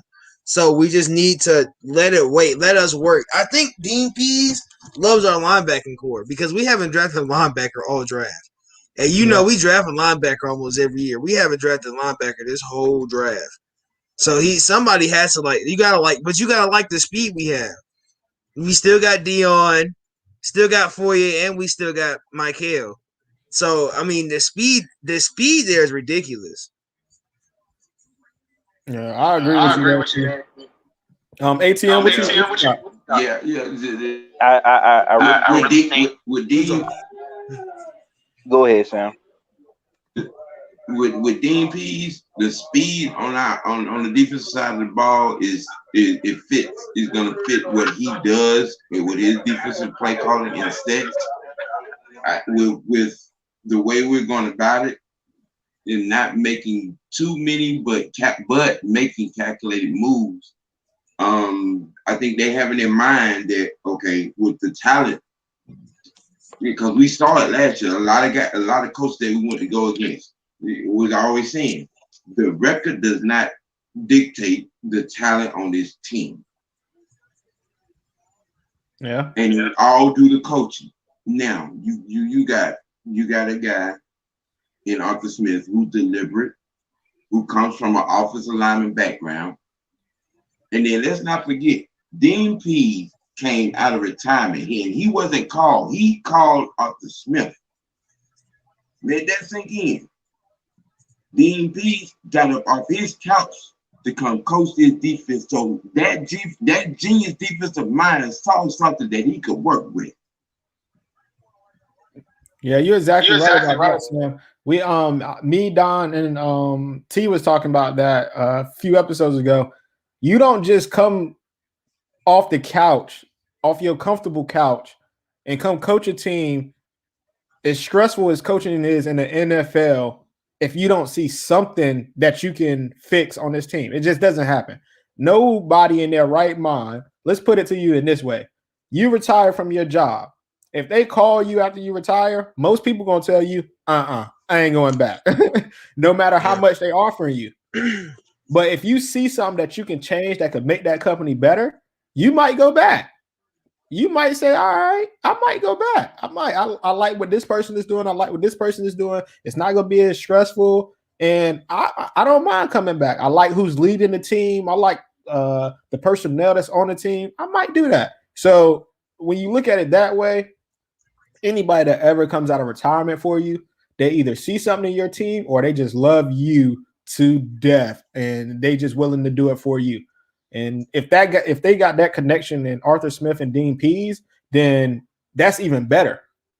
Because Arthur Smith is going to hold them accountable, and Dan Pease is going to hold Arthur Smith accountable, and that's the most important thing that the last brass wasn't doing. It wasn't holding people accountable. They was kind of letting people do whatever they want. Reason why we lost the Super Bowl. Dan Quinn was just letting Kyle Shanahan call whatever plays he want when he should have put his foot down and said, yo, run the ball so we can get out of here. He didn't want to do that. We lost, and then the downfall continued. So, like Sam said, anybody that comes out of retirement for you, they see something in this team, and be ready. But don't be shocked if we only win 5 games. That's the beauty of it. I was going to say this. I understand we're supposed to have realistic expectations, but I think we're really underestimating this team. In 2016, right, we had a young defense. We had 4 second-year starters, and we had 2 second-year three second-year starters and 4 rookies on that defense. Last year, we lost 8 games by 1 score, and we were outscored by 46 points in the fourth quarter. And that was with Dirk Cutter, Quinn, Raheem Morris, and Jeff Ulbrich. So with Dean Pease and Arthur Smith, that's easily going to change. We easily could have went 10-6 last season. Easy. Definitely. We lost that Dallas game, and we lost that Dallas game in stupidity. We lost that Chicago game, stupidity. We lost we almost lost the Denver game to something Bears stupid. game. The Bears game. We should have won the San Diego game. Should have won the San Diego game. But the San Diego game, not San Diego, the LA game. I blame Matt for that one. Oh yeah, it's not San Diego, in the LA. Yeah. I just feel like this is and I feel what King last season should have been. Head coaching is different from being the coordinator, but bro, like Arthur Smith, that's I believe in him. For nobody saw the Titans coming out like they did the past 2 seasons. Top 5 in red zone efficiency, points per games, and the run play percentage, and play action. Come on now. Dang. Cleveland just took Tony Fields. Really? Dang. Can't get him down. What you got to say, Sam? I was just thinking about last season. Honestly, this is just me looking at it realistically. We had 14 blown leads. 14. Looking at it realistically, we should have been 14-2. That defense gave up 502 yards, 502 points last year. We should have been 14-2. And like I said, 5 of those 14 losses were on just stupidness and non-accountability, coaching and play all the way down. We lost games last year. We had no business losing. Matt did his job, put the points on the board and handed it to the defense, and the defense handed it right back. So the Bears? That was the Bears. They just got Tony Fields. And the Bears are looking good when it comes to defense. I can tell you that. The Bears defense is looking really good. They got Greg Newsome in the first round. They got Joke in the second round. And then they went and got Tony Fields and Tommy Togiai in the 4th and 5th round. So they went all defense and said, yo, let's build this defense and let's play good defense. And they got Baker. The Browns needed really they needed linebackers. Yeah. Because they don't have cover linebackers. They had like what was his name? What's the Hawaiian Samoan guy? Tafui the Fofo or something like that. Really he's not really a cover guy. So now they got coverage linebackers. So now we'll see what they do. I think they'll have I think their defense is going to be amazing next year. Shout out to the Jets for getting Michael Carter II. Yo, with them getting Michael Carter II, excuse me, sorry, y'all. I like this guy. This guy is going to be one of those safeties that is going to he's not going to impact the game from a stat standpoint, but he's going to be all over the field, and he's going to make some plays. But this guy, I'm watching him play at UNC. This guy is I like this guy. I think that's a great pickup by the Jets. He's no number 32. I forgot his name. Jamal Adams. He's no Jamal Adams and nowhere near it, but he's a good safety to hold that spot for until they get somebody that is a Jamal Adams. That is a Jamal Adams. Can't say that. So I'm gonna talk to y'all a little bit about give y'all a little spill. Falcons got a little while before we draft again. I'm gonna give y'all a little spill on our current picks. Everybody except for Grant, because I'm gonna do my own little spill on him. Each one of us is gonna do a draft prospects on one of the players. T's gonna do 3, I'm gonna do 3, and then Don's gonna do 3. But real quick, I'm gonna give y'all my spill on Kyle Pitts. I love this pick, man, only because it wasn't a quarterback. I would have loved this pick a lot better. I would have loved this pick a lot better if we got him in a later round, but kind of figured that wasn't going to happen with the way his stock was driving. He wasn't going to get past the Dolphins. There were no defensive players that was worth the number 4 pick. So if you're going to pick at number 4, you might as well get the best offensive player and boost this line, boost this offense. So you got Julio, Calvin, and Kyle Pitts, Mike Davis. And if play calling is correct, man, you can throw little dink and dunk routes like Drew Brees been doing for his whole career, it seems like, and win games that way. So you can always do that and win games. So I like Kyle Pitts. The only thing I'm worried about with Kyle Pitts is blocking. His run blocking is going to be a question, but I was talking to a Falcons fan today, and what if we run double tight end sets with Hayden Hurst? You don't know if he's going to block. Yeah, you don't know if he's going to block, run, because Hayden Hurst can do both. So what if you say, all right, let's run some trickery and have Kyle Pitts block, thinking he's going to go out for the route, and Hayden Hurst goes out for the route because Hayden Hurst got some speed too. He not no slow slouch. So don't sleep on Hayden Hurst down the field when he non-route straight down the field, wide open. Matt Jones. Wow. Matt Ryan hits him. Yeah, I know, right? And Matt Ryan hits him, touchdown. You thinking Kyle Pitts gonna get the ball? There's so many different things you can do with this team offensively that I feel like we should be able, I keep saying this, to score 30 every game. We got to score 30 because we can't rely on this defense to make stops. We can't. And then when they do make stops, we got to capitalize. So they get a pick and we on our side of the 50, we got to score. Simple.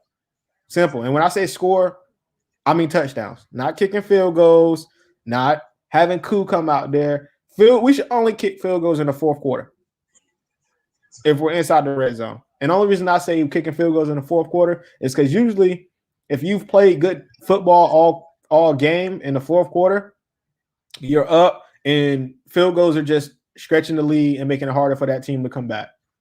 But when you're doing it in the first 3 quarters, that gives that team time to do whatever they need to do, make their adjustments, and come back.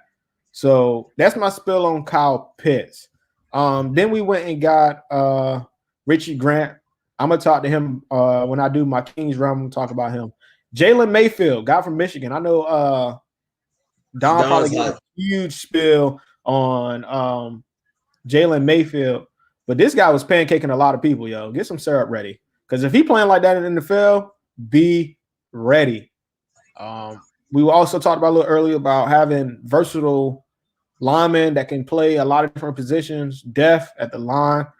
His kick slide is smooth and steady with weight generally inside, recognizes pre-snap pressure points, agile feet, able to get out in space, burst out of stance as a run blocker. So this guy is a great run blocker, and he's one of those people that Mike Davis might want to run behind.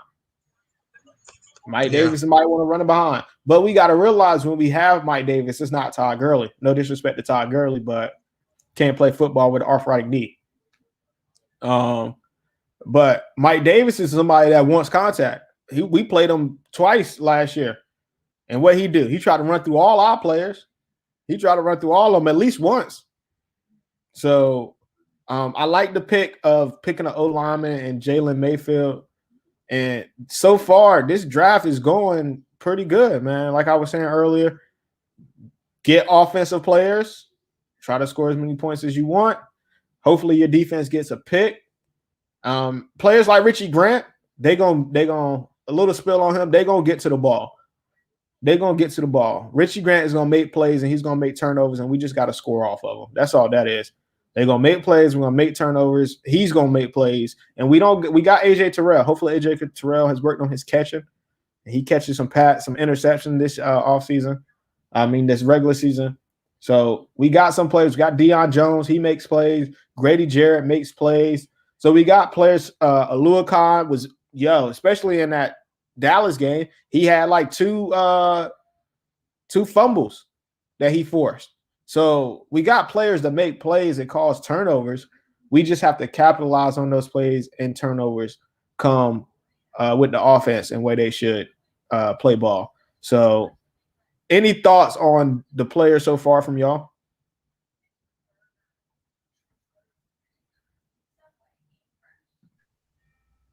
Go ahead. Yeah, Sam. I think the Richard Grant pick was low-key huge. That kid in that UCF defensive backfield with those two fast-ass corners. You watch the games on him against Miami, against Florida, against Tesla's a big one. Yeah. Like you said, Pitts, you just can't pass that up. You just can't. You just can't pass that up. And Fortno said that we're going to be best player available, and the best player available was the best player in the draft. Yeah.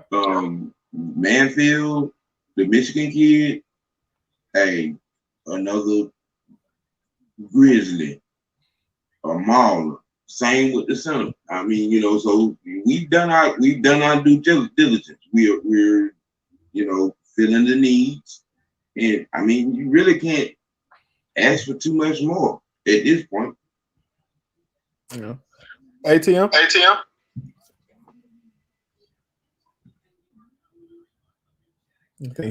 think he left. So no, I'm here. I'm doing something. I'll be right back though. Okay, bet. How you feel about it, T, about the draft so far? I like this for this to be, Terry's first draft. He hasn't done bad. This is his first draft. Besides, being a pro personnel guy, he's been in the draft room, but he's never done a draft himself. So this isn't a bad draft. I would say he's done really good. He hasn't had really a bad pick. I've liked every pick he's gone with. He's shown what picks he need to have. So I'm cool. I'm cool with it. It's been actually really good. Yeah, I would agree.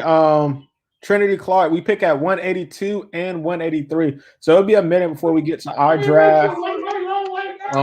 But we'll be here. And then T, you got the 6th round.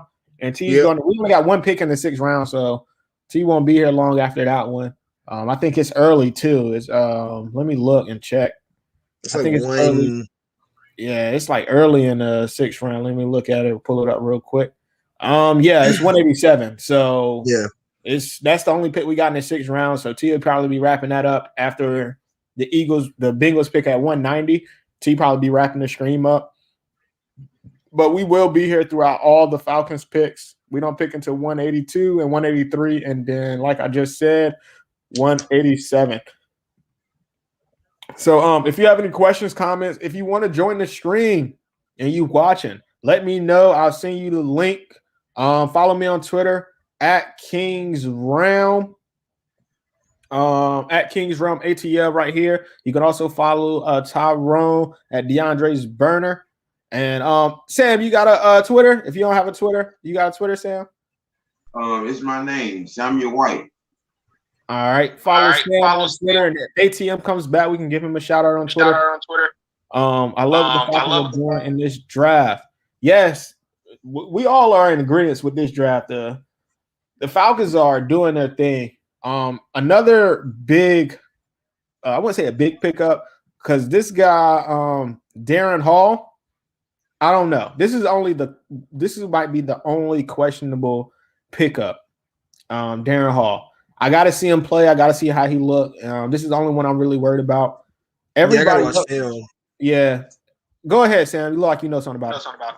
Yeah, that was official. That Darren Hall pick. Yeah, that kid, he has good awareness and he's never out of a play. I like the way that sounds. He's never out of a play. That Darren Hall pick was a surprising one, and it was a good one. So you're gonna like him. Okay. Sam knows his football, so I'm gonna take his word on him. Scrimps, he's built up his body during time at SDSU, but just later lateral slides to the release, studies quarterback and plays with anticipation, which is always good. That's something that Grant is good at. So that's always a plus when you can do stuff like that. Choppy short area feet for sudden change of direction, always good as a corner. You never know which way the receiver is going to go, especially if you're playing slot. He looks like he might be a slot receiver. I don't know his exact measurements, but I'm assuming he's probably going to be a slot receiver. I mean, a slot corner. So playing a slot is very hard because you don't know where that receiver is going. They got all the field to do whatever they want to you. So you got to have quick, choppy feet, and you got to be ready to change directions. Sinks into receiver's chest when phasing route downfield. Always good. Opportunistic from zone and competitive on 50-50 balls, which is something that, no disrespect, but Brent Grimes was like that too. Brent Grimes is one of those people that's going to go get that 50-50 ball. He's going to hustle. He's going to play. So he could be a Brent Grimes type player. Brent Grimes was no slouch either. So weakness is too much freestyle movement over consistent technique. Unorthodox shuffle into spaces from zone. I don't like that unorthodox shuffle. The reason I don't like it is because if it's comfortable for you, why it matter how it looks? Same thing with throwing motion. If that throwing motion is comfortable for you, why it matter? What y'all think about Darren Hall? Like you said, he shuffles. So you know how they want people to be, straight back. He's a turn guy. He gives you a shoulder. So they might say he tries to give you inside, but he has great recovery speed. He kind of sort of sits at an angle, which you're learning. They're opening up that more now, especially like high school and college, where they let them sit sideways because that makes them be able to flip their hips faster. Especially if they're not, they know they can't keep it with a receiver. You'll see more of them, sit sideways. So that's not really a bad thing. I mean, he's gonna learn. Dean Pease is going to teach. I don't know who our DB coach is, but he will help them more and learn. He wants him to switch his position or teach him a better way how to hold it. So, it's going to be cool to just see his development. But he looks good. I'm going to watch his film versus BYU and see how he looks then. But he looks good. His highlight tape is going to make him look good anyway. But from what you see, he looks okay. Yeah. You can always say every player is great on a highlight tape. Every player is a Hall of Famer based off a highlight tape. Yeah. No disrespect to nobody that made their career off highlight tapes, but everybody's a Hall of Famer if I just show all the good plays that you did. Rivers? Austin Rivers? No, I was thinking more of Vic Beasley, Todd McKinley. Yeah. Those guys, no disrespect, but disrespect highly. I mean, if you look up Austin Rivers' high school tape, you think he was going to be the next Michael Jordan. Yeah, that is true. Austin Rivers, but he was a baller though. Austin Rivers could ball. He was such a baller in high school, and then he just got to the league and just like he's still good. I feel like he could have came to Atlanta, but we ain't gonna talk just to be a backup. But look at all the injuries we had though. That's the thing about Austin Rivers. He would have just been thrown him in there. He would have kept us up a little bit. He was another scorer. Yeah. But I also think Austin Rivers got a lot of hype because his dad is Doc Rivers and he went to Duke. Yeah. So those are two big things that kind of, in my opinion, he's just hopefully he does well, but Speaking of basketball, how are we gonna stop Ben Simmons? I thought I would never be saying that. He's Ben Simmons, bro. It's like Giannis. How do you stop Giannis? You just gotta put like 3 bodies in the paint when he's coming down the hole. That's the only way. And hope he doesn't kick. The thing about Giannis is Giannis doesn't have playmaking. Ben has playmaking. So that's why Ben is more dangerous, because Ben can go get triple team and throw the ball out and score. And you'll be like, oh my God. And then you saw what Steph Curry did. Yeah. So I don't know. You know what play made me mad last night? When somebody hit a 3 and we came down, we was down 17. So you feeling like, all right, cool. It's the momentum. We about to catch a run. John Collins brings the ball up, or somebody brings the ball up, and Ben Simmons robs him, like right at half court. Come down, and then Grant hits a 3 in the corner, and they back up 20. I'm like, shit. It's over with. It's over with at that point. It's probably a ride. And then probably like a few plays later, no kidding you, bro. Shot clock running out. Gallinari shoots a shot like this. Swear to God. I was like, all right, let me go join the screen for the draft. Bro, I'm watching it. It's funny because we had Bryce on here, and we had oh my God, I can't think of it. Chauncey was on here. So they was watching the game. And you just hear Chauncey just going off. All you heard was Gallinari. What the hell is that? Yeah. I think that's what Chauncey talking about. Because it was towards the end of the game. He was like, Gallinari, bro, what was that? And then Bryce was in here. Bryce was like, bro, the Braves are getting beat by like 10. I was like, oh my God. This was just not a good night. Yeah, we got beat by like 10 last night. Right, bro. I thought the Braves was about to make a little slight run here. I thought we were. I had more. I was like, okay, we're going to make a good little run. And then, no, it just didn't happen. It just didn't happen. It'll be okay, though. But Drew Delman, Stanford center. Like Don said earlier, this is now just competition. If you want a ball, competition. Just play. Just go out there and ball out, pretty much. If you work the job, you'll get the job. But if you're not, you won't get the job. It's just that simple. And I like that aspect because DQ was just giving people jobs just because. All right. I think you'll be good. Vic Beasley, I think you'll be good. I can work with you. Mr. I can work with you and make you better. And then Vic Beasley not show up for camp. How did that make you feel? You should have known your job was done then. Yeah, but Vic Beasley didn't show up for camp. You should have known it was over. Yeah, like, all right. My job's pretty much out the door. But and then he does that head scratch thing. Like, in press conference, my wife, she was like, there was one press conference, he looked stressed. And she said, how do you think you would feel if you know you about to get fired? I said, you make a good point. Last year, you was just like, Dan Quinn needs to be, especially like after the first like 3, when we lost to Dallas, I was like, okay, Dan Quinn gotta go. Because there's no way you just let them grab that ball. Then the next week, was Chicago next we lost? Because Seattle game we lost, and then it was just like, oh God, it's gonna be this. We lost the Seattle game early though. That was the first. We lost Seattle first. I think Seattle was like who was our first game? Our first game was Seattle. Yeah, and we lost to Seattle, and it was just like, because that's when Adams went crazy. Yeah, that's when we gave up that 4th down touchdown on a non route. I was like, bro, okay. I did not know the Bills had a female owner. I didn't need to know that. She's a partial owner, I believe. That's cool. We got a long time to Atlanta. We got to the end of the second round. I mean, end of the fourth. Well, this is the fifth. End of the fifth round till we draft again.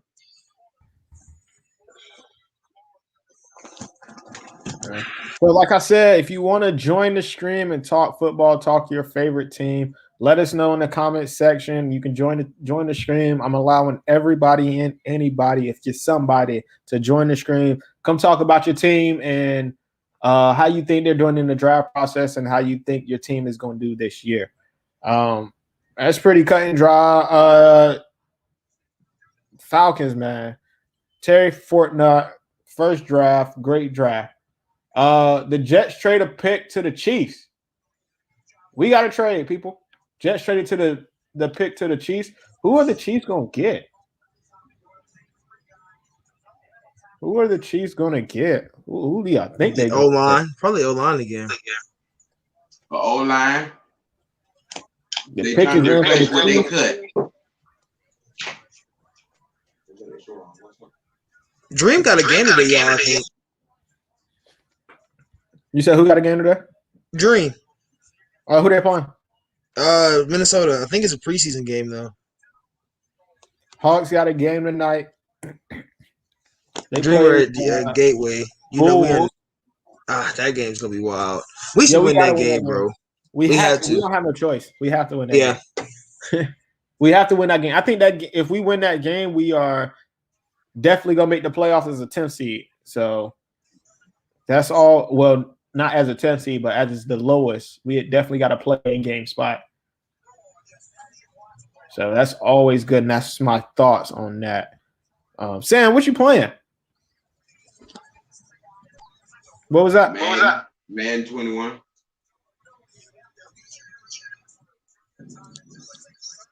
Oh, Madden. That's cool. Get my pick. Ooh. Get my picks in. You know, I feel all season be kind of long. Yeah. That's the best time to play. Chiefs pick is in. All right, can you tell us who they picked? Wow, the Jets got Michael Carter, the running back, and Michael Carter, the second, the safety. That's crazy. You know what's funny? They played his highlights. They played Michael Carter II's highlights when they was talking about Michael Carter, the running back. Really? So that was which guy messed that up? Which guy on production is getting fired for that? That's what I want to know. Who's getting fired for that? Yo, the Chiefs just bona fide their offensive line when they got the guy from the Ravens. I'm a little nervous, just a little bit. I'm glad we ain't got to play the Chiefs this year, unless we make it to the Super Bowl.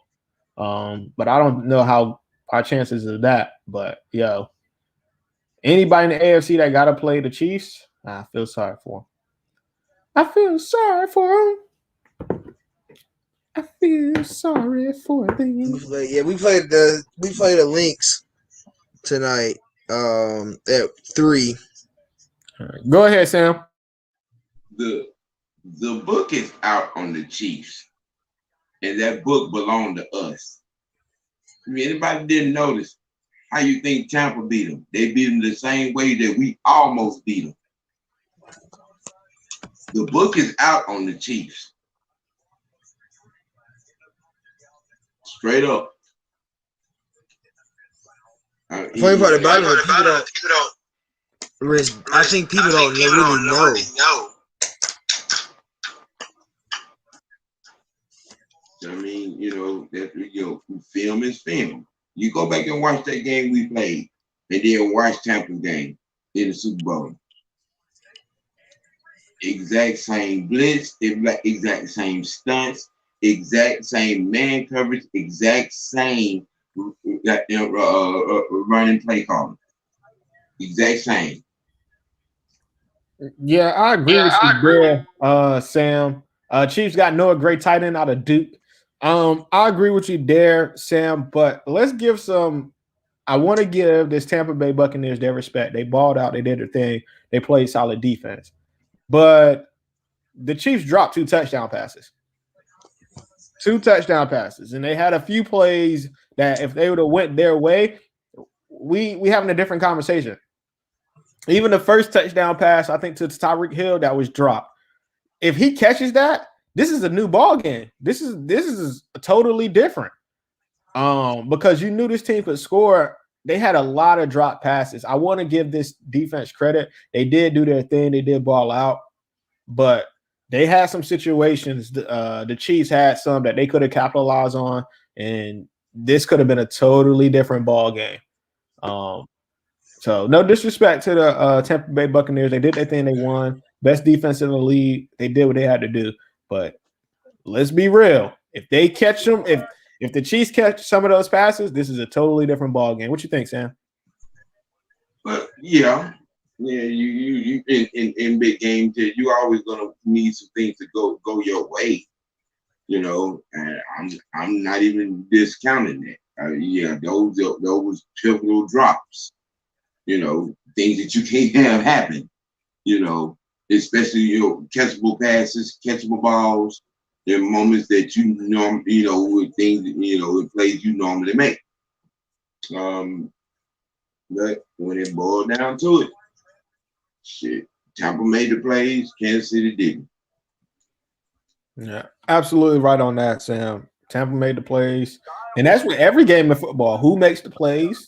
There's no But the problem. referees was fishy though. Like once that Washington game, once they ruled that incomplete pass to catch fumble, I was like, oh Lord, they want Brady to go. Yeah, it was a lot of that. Brady wanted to go. ATM, you left and came back. How'd you feel about the Falcons pick? Oh, that was a beautiful catch. I give this draft an A. Ooh, I like that. Why you give it an A? Because Kyle Pitts, not only is he a generational talent, but because he fits the scheme that Arthur likes to run, which is a multiple tight end scheme. We replace Keanu Neal with the safety that's not only good in run support, but also has great cover skills, and that's Richie Grant. We beefed up on the O line, and we got ourselves a D tackle. So I feel really good about this draft. Yeah. I agree with you there. Pretty much everything. And the cornerback too, Darren Hall. It looks like he has great ball awareness too. That's the first thing that stood out to me. So I give this draft an A. Honestly, it's the best draft for me since 2016. Ooh, and that 2016 draft was a great draft. Probably the best draft that the Falcons had because we still got most of those players on this team, and they still balling. So who was 2016? Who was our first round 2016? Keanu Neal, Deion Jones was in that draft. Who else was in that draft? Let me pull it up. I know Keanu Neal and Deion Jones. Devondre Campbell. Yep, he was in that draft. Let me pull it up so I can give you correct. Austin Hooper too. So and that was a Hey, King, we were saying Washington was one safety away from being a crazy offense. They just got Derek Forrest from Cincinnati. With crazy defense. Yeah. Wow. That's crazy. We just said they was one safety away. And wait a minute. Paris Ford still on the board? And the Darius Washington? So. Yeah. What about Hamza from FSU? It's a lot of players, bro. A lot of these players that opted out last year, even if they didn't opt out, it's still a lot of players that bro, it's just ridiculous. I would snag up one of them safeties. I ain't gonna lie. So that 2016 draft, we draft Keanu Neal first, then we draft Deion Jones, Austin Hooper, Devondre Campbell, Wes Schweitzer, and Devin Fuller. So what? I'm gonna give Keanu Neal a pass. Keanu Neal balled out. If he wouldn't have been injured, you never know what he could have became. Deion Jones is currently our best linebacker. Austin Hooper is top 10 tight end in the league. So Devondre Campbell, he's a baller. And probably Wes Schweitzer and Devin Fuller are the only ones that probably didn't pan out. really how you would expect them to pan out. So yeah, that 2016 draft was great. If we can get 4, I'm gonna go with 5. Let's go with Kyle Pitts, Richie Grant, one of the offensive linemen we currently got, and then whoever, one person out of the 2 people out of the next 2 picks. If we can get that, successful draft. And we just need them to be average players. We don't need them to be great players. We just need them to be average, be able to play their role, do their job. So I'm going 1, 2, 3, 4, 5 players so far. Got 3 more. So 8 picks. So let's get 4. Let's shoot for 4 and hopefully get 5 players that ball out this year and they contribute to this team. And I think it's an A+ draft right along with your ATM. 2016 draft was a great draft. But speaking of that Washington football team, scary. They already got the defensive line in the front 7. So they just needed somebody to help them hold them down on the back end. And the way that defensive line and front 7 is getting the quarterbacks, you really don't need to hold for that long.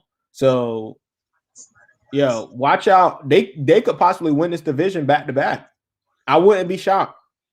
It's either going to be them or the Cowboys. That's who I'm going with. I thought I would never be saying that the Cowboys would win a division, but them or the Cowboys are going to win this division next year. Eagles I don't know about Jalen Hurts yet, so I don't know how I feel about Jalen Hurts. I don't know how I feel about them without Alshon Jeffries, Deshaun Jackson. I don't know what Zach Ertz is going to do without his main man and Carson Wentz. So the jury's still out on Philly. And then you got Washington, Dallas. Who else? The Giants. Yeah, definitely not worried about them. But Saquon Barkley's coming back, so that could be good. They could be a team 3rd seed, but I don't know. So I'm going Washington 1st, Dallas 2nd, Philly 3rd, and Giants 4th. So in that division, Colts are in. The pick is in. Speaking of Carson Wentz, that's who they just got. How y'all think the Colts drafted so far this year? I think they did okay. Who was there? I gotta look and see who they got. I think they did okay. I think you gotta help Carson Wentz though. Yeah, facts. You gotta help Carson Wentz if you want them to be good. You gotta help Carson Wentz. And they were 2nd in the division last year, so they weren't bad. Yeah, I agree with you there. Sam, how you feeling about the NFC East? And who wins that division next year? Washington does. And the only way they don't is poor quarterback play and their defense don't hold up. Yeah, that's the only way they don't. I agree with you there on that. I got Washington winning this division. And the reason why, because their defense is built to stop Dallas. Facts. And it's crazy because Philly drafted Devontae Smith, and then the Cowboys drafted the cornerback that shut him down all season. So the best way to get into the playoffs is win your division. So Dallas thinking smart, and they like, yo, let's go. Notable 5th-round picks: Kevin Green, 1985; Rodney Harrison, 1994; Robert Mathis, 2003; Richard Sherman, 2011; Stephon Diggs, 2015, and I missed the 2017 one. But Stephon Diggs is probably one of my favorite 5th-round picks, right behind Richard Sherman. So don't sleep on the 5th round. You can get some good talent in the 5th round. The Colts pick is in. Up next is Carolina. I like what Carolina did. They got J.C. Horn. They got Terrence Marshall, some help for what is his name? DJ Moore. So Sam Darnold could have some weapons to throw to next season. So let's not sleep on Carolina. Carolina could get you 6 wins easily, and then one of those be against each team in the division. I've already gave my spill on Tom Brady. Yes, I have deemed this is my first time, people. So yes, I have deemed this his fall off year. I've deemed this his fall off year. This is my very first time deeming it his fall off year. So Tom stamp it 255-20. Tom Brady's gonna have a fall off year. And that's gonna open up this division. Division is gonna be won between the Falcons and the Saints. What you think, Sam? Well, honestly, Tom has already had his fall off year, his last year in New England. He just happened to be able to choose a comfortable spot where his fall offness would not be seen. And that was Tampa, full of compliment at every skill position on both sides of the ball. But you are right. You are right. I mean, Father Time is undefeated. He's in overtime right now, but he's undefeated. He's undefeated, as seen in a few times, in a few spots in both games against Tampa. It's not like we can't beat them. We can beat them. We just have to have our defense to show up. You're absolutely right about that. We should have beat them last year because we were winning in the first half, and then Tom Brady came out and he just started doing Tom Brady-like things, and whoever was running the defense or coaching the team, whatever you want to call them, just failed to make adjustments and said, all right, let's just keep doing the same thing we've been doing since it's been working, and let's not make adjustments. And you saw what happened. They put up 20-something plus points in the second half, and we ultimately lost the game. So it's just one of those things where if we had better coaching, man, like we keep saying, this team is not a fourth. That's what was so special about this team. Everybody, and I think even draft experts knew, this is not a number 4 team with the right coaching in 2020. It's not. It's just that's why this decision, and everybody was, we need to get rid of Matt and all this other stuff. We're not that team. We're not that bad. We could have easily won, even if, let's just say low ball, we could have easily won 8 games. Easily. So even if you say we won 8 games, we're not in the quarterback conversation. We're in the defense conversation.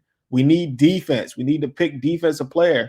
But since we suck and coaching hurt us so bad, also shout out to Asante Samuel for going to the Chargers. I think that's a great pickup for them. I like Asante, baller. He's going to be a lockdown corner in this league, guaranteed. But like I was saying, now that you're picking 4th, this wasn't a good defensive draft early. This is a defensive draft late. So why not pick Kyle Pitts, man? Why not? I was a little on the fence, like, trade back. But you got to have a trade partner. And if nobody wants to trade with you, then what can you do? You can't just, I'm going to trade with this team just because I said so. Don't work that way. Somebody got to want to trade with you. So we pick Kyle Pitts. Let's blow everybody out or get blown out, pretty much. That's where we're at with it. And I don't think we'll get blown out. Go ahead. Say what you got to say, Sam. Look, this draft, the thing that people fail to realize, there were trade partners. There was Chicago. There was New England. There was Washington, and Green Bay as well, because we was in the business to get a top flight defensive lineman plus picks. The one team that had the draft capital and the lineman, Chicago backed out. Washington backed out. New England didn't have enough. So we kept the 4th pick. And given where we were and what we needed, there was not a high enough graded defensive lineman to go at 4. So what we do, we pick the best player in the draft. And you got people running around here butt hurt. How you look? Every GM, owner, or player on a team will tell you it is always a nightmare when you pass up on a generational talent, when you pass up on the best player in any draft. Yeah, you're right about that. You're absolutely right about that, Sam. And when it comes to players like Kyle Pitts, I know we hate the term generational talent, but man, we got Calvin Ridley and Julio Jones also. So his one-on-ones are going to be one-on-ones because you're not going to leave Julio one-on-one. And if you want to leave Julio one-on-one, it's going to be a nightmare for whoever's guarding him one-on-one. You could possibly double Calvin. Okay, cool. Leave Julio one-on-one, double Calvin, and you got 101 with Kyle Pitts. That is corner nightmare, linebacker nightmare, safety nightmare. We about to eat you up all game. And the fact that Kyle Pitts is already working out with Calvin Ridley shows that he's hungry.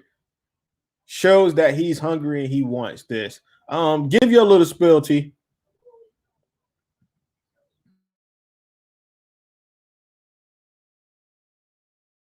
You're muted. Kyle Pitts was perfect for where we were. Like, we didn't trade down. Denver didn't want to move up, like you said. Denver didn't want to move up. Washington didn't want to move up. Patriots didn't, like you said, didn't have enough. So we went with the right person at 4. As much as people talking about we need a quarterback, give Matt weapons. Give Matt weapons and give Matt an O-line. And what did we do? What did we attack this whole draft? O-line and weapons. And then we went and got our safeties and our corner. We got a safety and our corner.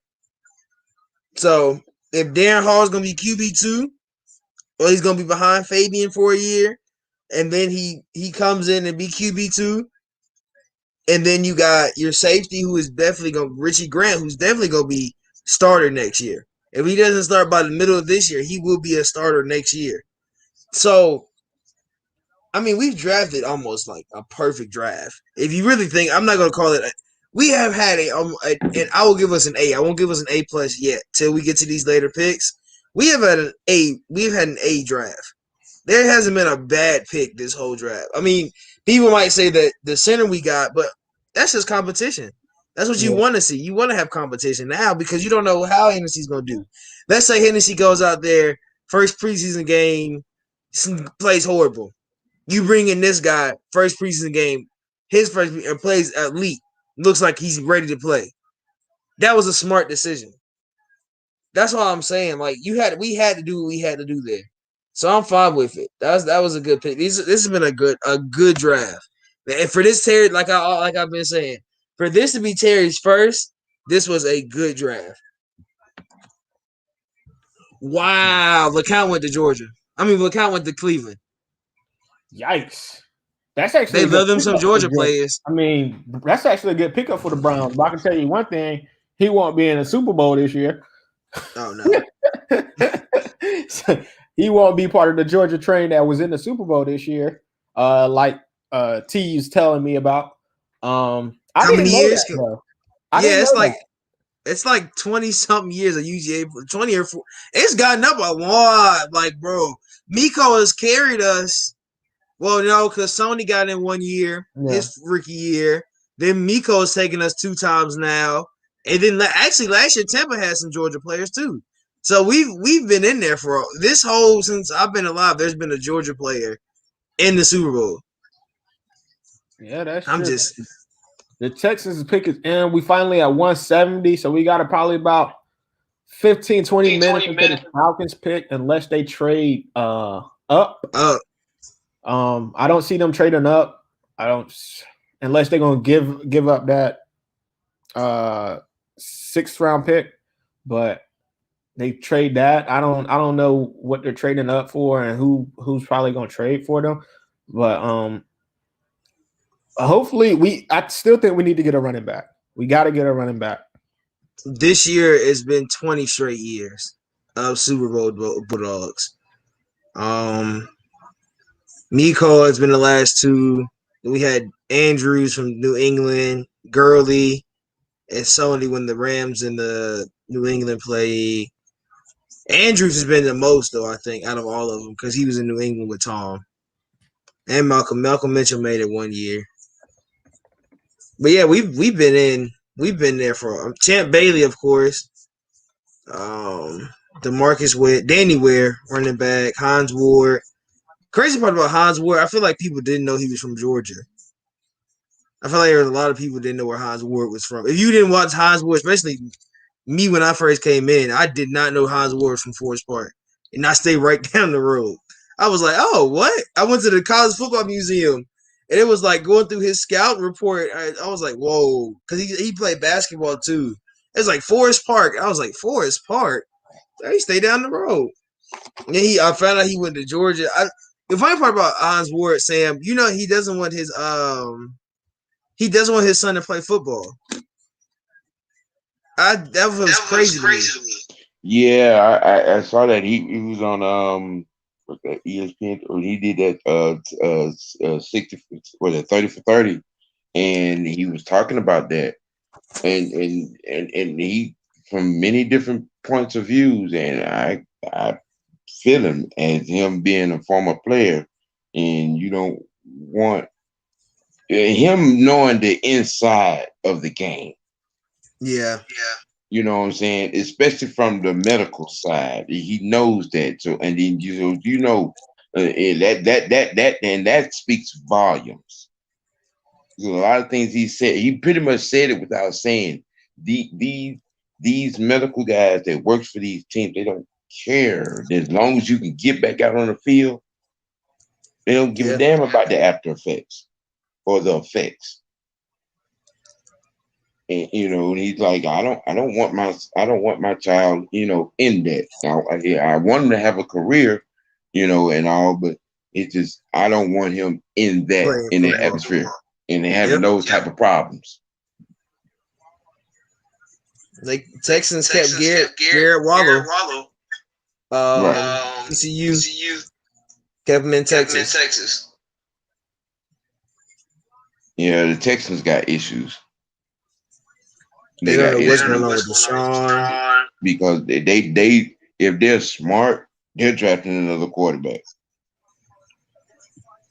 On top of the one they already, and they need to get another one. Because Deshaun has made it clear and known. I have money set aside to pay fines not to play this year. I'm not playing for the Texans no more. Yeah, he did say it. He said without saying it, basically. Yep. I mean, it's football Armageddon in Houston right now. It's sports Armageddon. Yeah. Because they basketball ain't doing nothing. And it's football Armageddon in Green Bay too. Because that situation has deteriorated so fast. I mean, the writing was on the wall last year. Yeah. When they basically spit in Aaron Rodgers' face with drafting a quarterback. You moved up to draft a quarterback. And they would have failed you. Right.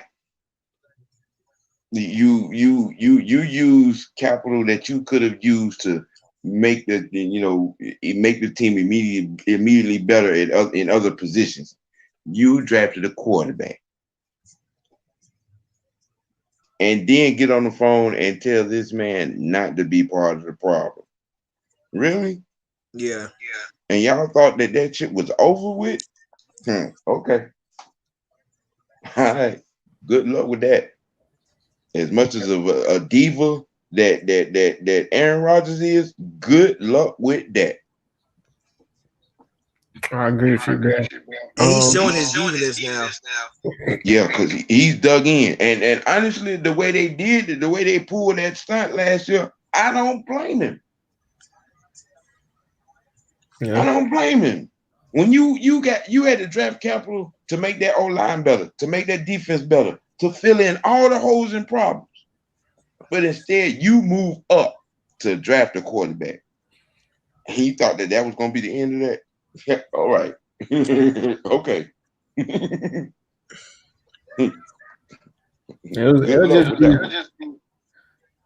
it'll just be one of those things we gotta wait and see. Gotta wait and see. Yo.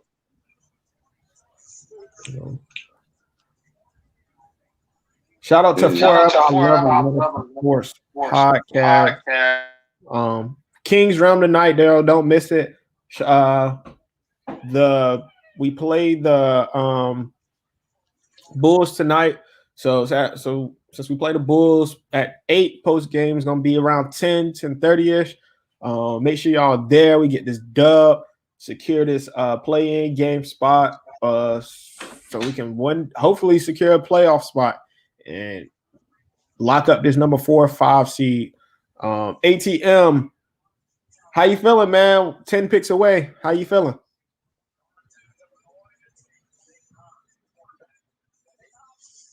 I think he's muted if he's talking.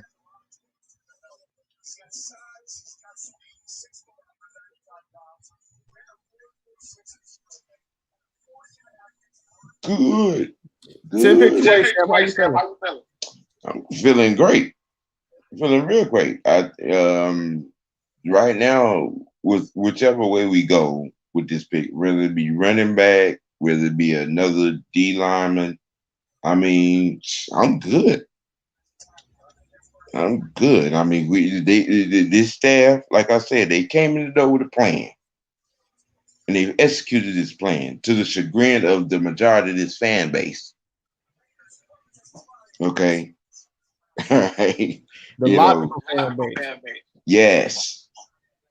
I mean, look, I'm loving this. I'm loving this staff. I'm loving this dynamic duo. My bad, y'all. My bad. My phone had died. I'm loving this duo for their press conference when they got off the plane. When Arthur Smith made the comment, no one man will be held accountable for the success or failure of this team. That was a straight shot at the fan base. That was a shot at Dan Quinn too, because Dan Quinn, even though he didn't put the players under the bus like Raheem did, he threw Marquand Mayo and Brian Cox under the bus. Right. So explain that. Explain that statement to maybe fans that don't understand that statement. Explain it to them. In other words, this whole Matt Ryan is the blame for everything on this team. No, that's not happening. Everyone will be held accountable, from the coach to the coaching staff, to the players, to the trainers, even down to the guy that opens the door when it's game time. That's basically what that is. Exactly. And he was looking, and when he said that, when he made that statement in the press conference, go ahead, people. If you're mad about it, if you don't believe it, go back and pull it up for those that didn't watch it. He was looking dead in the camera. No one man will be accountable for the success or failure of this team. In other words, to all y'all Matt Ryan hating folks, he don't care. This man is gonna be here. The next statement, we are gonna build around the strength of Matt Ryan. Film.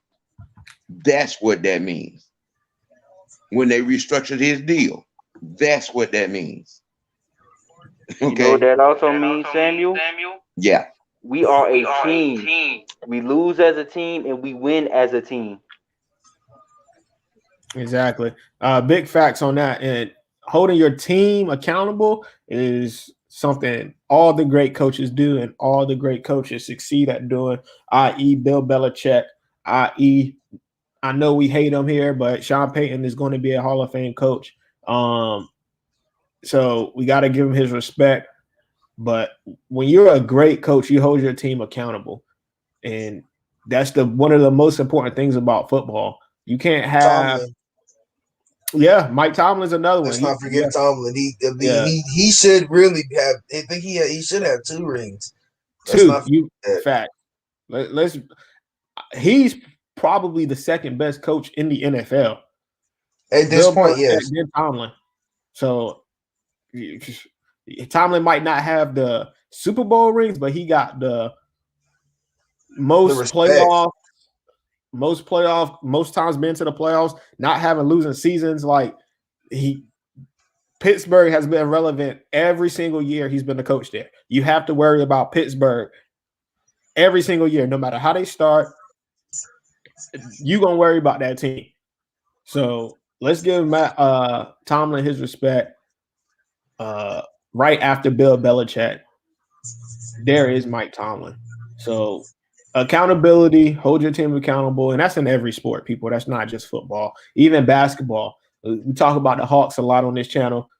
Why was the Hawks not good? They wasn't getting held accountable by Lloyd Pierce.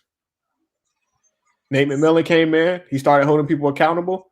They actually started running plays, and look what happened. You know what else too, King? What up? Somebody like Clint Capella. How many times we see Clint Capella get hot and he pull him out the game, just like we did with Blitty Ray Wilson. The man led our secondary in interceptions, but Dan Quinn and Raheem and Aubrey kept pulling them out. Exactly. It's just coaching, man. How important is it? Robbie White, thank you for joining the screen. We're at pick 174. Let me look and make sure before I tell you. 175 is on the clock. So we're about 7 picks away from the Atlanta Falcons, 182nd pick and 183rd pick. Robbie, let us know who you want the Falcons to grab with that pick. Let us know. AJ Evans, our schedule depth is not soft. You smoking? What AJ Evans said our schedule was soft. He might have said Yeah, he said it was soft as toilet tissue. Ooh, yeah. I don't know about that. Like I said, don't be shocked if we win 5 games, and don't be shocked if we win 10 games. So this is his first year, as T said earlier. We got to give him time to get his foot in the door, and head coaching is different from coordinating. Coordinating, you only got to worry about the offense or the defense or the special teams. With head coaching, you got to worry about the whole team. And I think that was Dan Quinn's fall off. He wasn't able to worry about the whole team. He wanted to just focus on what he already knew, and you can't do that as a head coach. You got to be accountable for the whole team. And like Arthur Smith said when he came in there, I'm calling plays. And I loved it from the jump. And Dan Quinn was stubborn too. I'm calling plays. You said what, ATM? I said Dan Quinn was stubborn too. He and he'll go away from what worked. He didn't make adjustments, just like Dirk Cutter didn't make adjustments. Yeah, that is true. The Rams pick is in. They picked Ernest, I think. Right now we're on 175. The Jets are on the clock. Are we worried about the Jets? What do y'all think about the Jets? I think that's where quarterbacks go to die, or that's where they go to not even start a career. I think they can't draft a quarterback, so it don't matter. They can always draft defensive players, and they can always draft D linemen. So what do y'all think about the Jets?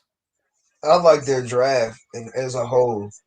I like what they've done. They had 2 picks in the first. They got AVT and Zach Wilson. We knew Zach Wilson was going to be there, but we didn't know about AVT. But for them to get AVT, it's going to be great. Oh, they picked somebody from Georgia. AVT will be great. I'm okay with that. I mean, then their second round was who? Was it Devontae? So they have a good team building up there, bro. They really have a good team coming up. I think they'll have this year. It'll be good for them. I don't know if this year or it'll be a year come. It'll be a couple years once they develop. And I don't know. Salah should be good. I think Salah has enough confidence from what we've heard from Jets fans that he has enough confidence to be a good head coach. Salah is my Dan Quinn 2.0. You think? Yeah. When you look at that San Fran defense, man, once again, whole bunch of dogs on that defense. Look at the Dan Quinn defense when he was in Seattle. 4 Hall of Famers on that defense. Come on now. Yeah. So we don't know who was on that defense that's going to be Hall of Famers in San Fran, but there were some dogs on that defense. I can tell you that. And that defense was I think anybody could have coached that defense. I'm just going to be honest. No disrespect to Saleh, because he is an NFL defensive coordinator, so he knows more about football than me.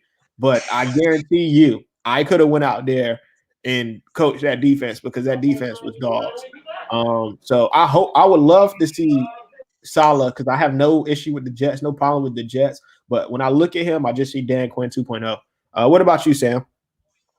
Well, and we're talking about the Jets, right? Yeah, Saleh. Honestly, with on their present trajectory, and in if he sticks to a game plan and runs that team, smartly, they could easily put themselves in a position as to where Buffalo was 2 seasons ago. When Buffalo finally got on the hub and got into the playoffs. It's a strong part because the Jets, they showed signs last year and they were in games. You know what I'm saying? They were in games. So, I mean, it's just a matter if they keep going, they keep trending on the trajectory that they were on, getting past the mistake, getting past the growing pains. They could make a little bit of noise, not a whole lot, but a little bit. You know what I mean? They could fight for a wild card, maybe not make it, maybe make it. That's just where they're gonna be at next year. Yeah, I agree with you there. Let's get to these comments. Roby White, I don't expect much new scheme, new coaches, new staff. Folks want a Super Bowl, but don't understand the schematic behind the scenes. Yo, you're absolutely right about that, especially in this fan base, man. People just think, all right, you put players here, and then boom, you get a Super Bowl. Yo, you can have a superstar team with the best player at each position on the field and still lose to a team that got the 4th best player at each position just because their coach was a lot better at scheming that team together. So having the best player is, great. But me personally, and what I'm going to get to with Richie Grant when I talk about him, he's not the most athletic or not the fastest, the strongest player, but he knows football. He's football smart. And when you know football, being average makes you great. It makes you great. Look at quarterbacks. Look at quarterbacks like Tom Brady, Peyton Manning. No shade, Eli Manning. Eli Manning is another guy. So when you're smart, when you're football smart, it makes the game a lot easier. Look at Troy Polamalu. He wasn't a guy who was super athletic and can do everything, best hitter, best tackler, but he was football smart. And when you're football smart, that's way better than being athletic and gifted. No disrespect to any of those players. No disrespect to any of those players. What you got to say about that, Sam? His football IQ comes from his bloodline. Okay, his uncle, Terrence Grant, played at Alabama with Julio at running back. He got football in his blood. He got the game in his blood. That kid is going to be a player. Football IQ. A lot of people don't put a lot of stock. IQ and awareness is big, and no matter what position that you play, and when you have that, and you can play a long time, and you can make an impact, and you can win. Yeah, you're absolutely right about that. Dan Quinn lost my respect when he started blowing leads and high-fiving and smacking asses like it's okay to lose every game. You know when he lost my respect? He lost my respect when he started the season 5-0 and we didn't make the playoffs. From that moment on, I knew this was going downhill. Now, don't get me wrong. When we was on our playoff run, I was hyped because my team was winning. But I didn't want Dan Quinn here after the 5-0 start and no playoffs. And I'm going to be honest. I thought he should have been fired that year. Like, you need to get him out of here because how you start off 5-0 when only a select few teams start off 5-0. Let's start there. And then only a select few teams don't make the playoffs once they start 5-0. And you still manage to do that. And guess what? You was a select few guy who blew lead. So I never really liked Dan Quinn after that. I thought when we hired him, yes, I was on the Dan Quinn train. We hired Dan Quinn. Yes, we're going to have a great defense. We got a defensive coordinator that know how to run a defense. But then I started doing my homework, and I realized that Seattle defense was ran by Pete Carroll, and there were a lot of Hall of Famers on that defense. So, yikes. You made a good point, King's Rum. You made a very good point because I'm going to be honest with you. Even though we got Dean Pease, I've always wanted Rex Ryan as far as a defense coordinator. Look at what he did with the Jets. Look at what he did with the Ravens. His resume speaks.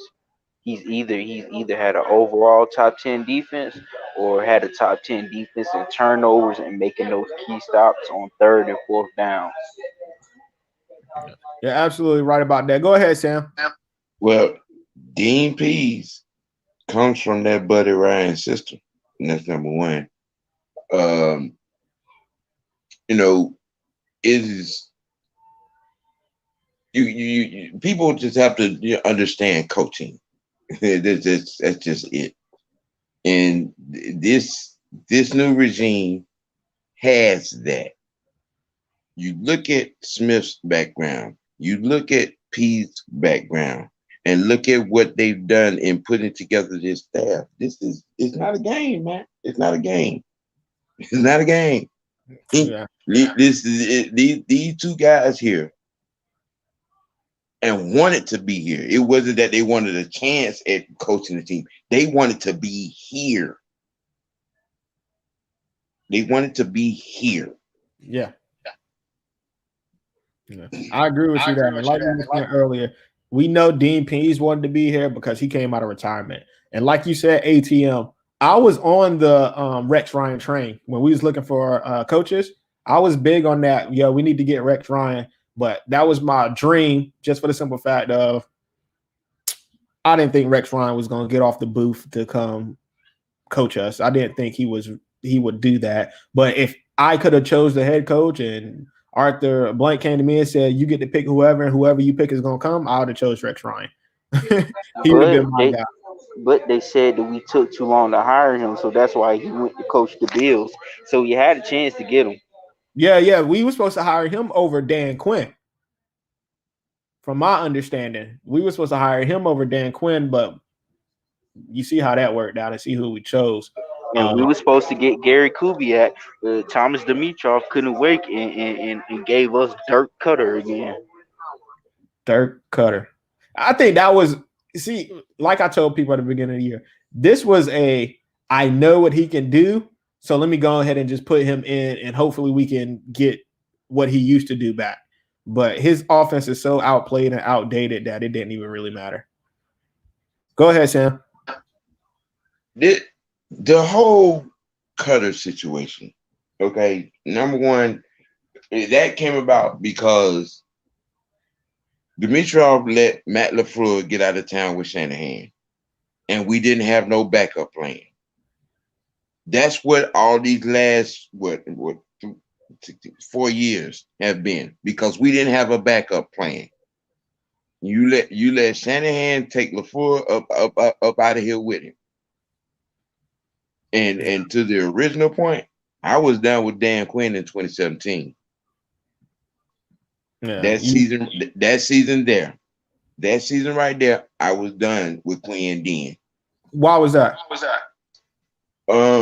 Because I realized that what happened in the Super Bowl was not a fluke, and his leadership wasn't there. The ability to run this team by what happened in that Super Bowl, and it rolled over into the following season. It was the same thing.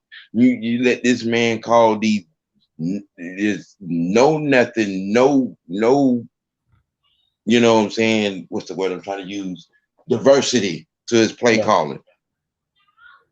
You know what I'm saying? And even though we made the playoffs just on the strength of Matt's ability to, run his style of play, the 2 minute, the hurry up offense. We won a lot of games on that. Yeah. you letting this man, you instead of taking charge and making it known, look, you run the ball. We need to run the ball. Yeah. Forget all this other stuff. Mix it up. He didn't do that at all. That he didn't mix it up at all. Even in the Super Bowl, he ran man the whole second half. And if you know anything about man defense, guess what? You got to chase your man all over the field. And that's going to be tiring. When he should have been running that that prevent zone, because let's be real, if he'd have chose to run that soft prevent zone, yeah, they would have dinked and dunked up the field. But guess what? You're not running all over the field. You're not chasing your man 15 yards this way, and then the next play got to chase him 15 yards this way. If he comes in your zone, that's your man. Guard him. So you're not as tired as you would be in the fourth quarter because you're just watching your zone. And let's be real, if they're not tired, don't you think Robert Arthur picks that pass off that ultimately was caught? Let's be real. Let's if he's not tired, don't you think he catches that? Look how he was in front of he was there. I honestly think at that point he was burnt out. He was done. That's why he dropped it. As much as I love Keanu Neal, he is a safety. You supposed to knock Julian Edelman out. Yeah, and take the penalty, right? Yeah, that ball shouldn't have been caught. Really and truly, he should have hit him so hard he couldn't even think about catching it. And the fact that catch even happened was just like, okay, yeah, we know this isn't. Hey, that's when momentum really shifted in my eyes. Like, that's when momentum really was just like, okay, this game is over. When he caught that pass, I was like, it touched the ground. It touched the ground. And you watch it again and be like, oh, no, it didn't touch the ground. He was like, oh, God, okay. Okay, yeah. But I think, if anything, somebody should have hit him so hard from, like, when he reached for the ball, you got to hit him. You got him in the ribs, something like that, because there was he didn't even get touched when he got to the ground. But see, my thing is, we choked 2 games before the Super Bowl. We choked against the Chargers and we choked against the Chiefs. When? You talking about the regular season? Yeah, in the regular season, yeah. Yeah. Because we should have beat the Chargers in that game, but they just happened to score more points to us and get the ball back and kick a field goal. Because we was winning that game big. I was watching that game at work, and I was just like, okay, we winning. We should be good. It's third quarter. We should be good. And I come back, fourth quarter, 2 minutes left, and like, yo, what happened? What happened? But it was part of the Falcons. So the pick is in for the Falcons. One last time. We got 2 picks back to back. Who we got first? Who we going first? I'm going running back first. Who y'all got? Chuba. I think we might go Chuba here. Or Chris Evans. If we go Chuba here, I'm not mad. But I want us to go D-line. I'd rather us go D-line right here. All right. What about you, Sam? Well, given the fact that the more pressing need is D-line, I foresee them probably going, but I wouldn't be shocked if we come up with a running back right here. ATM? Defensive line or safety? And we got a defensive end. Notre Dame. I ain't even about to try to say his name. I'm just going to call him A.O. I probably, if I got to see it, because I probably know who it is. Yeah. No. Oju Deji. That's his last name. It's Adetukunbo Oju Deji. Hopefully 8-0 can come out here. He can ball out. We got a defensive line. He was the Notre Dame team captain, so he knows how to lead. What y'all think about this? I'm happy with it. I like the fact. I think he was an opt-out last year. I think. No, it says 2020, so he must have played. Yeah. So I mean, he must have been.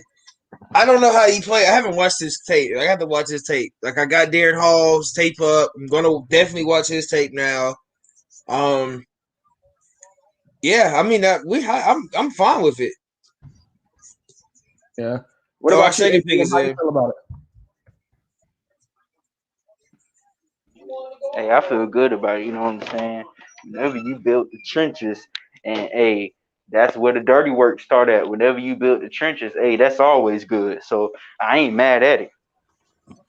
Yeah, that's where you win football games. Sam, what about you? all in. I mean, you know what I'm saying? Hey, I'm not mad at it. That guy, he's a good piece. I'm good with it. Pick is in, y'all. Pick is in for the 183rd pick. One more pick after that, and today for the Falcons will be over. Can we get a running back? Can I say the pick? Yeah, sure. Why not? Wide receiver Simi Fihoko from Stanford. Must be return specialist. No, I'm mad. Why are we getting wide receivers? Must be a wide receiver. He must be a return specialist. We got Cordell Patterson. I guess we're trying to build behind him. I don't know. I don't like that pick. I know I wanted an offensive player, but not a wide receiver. What do we need to?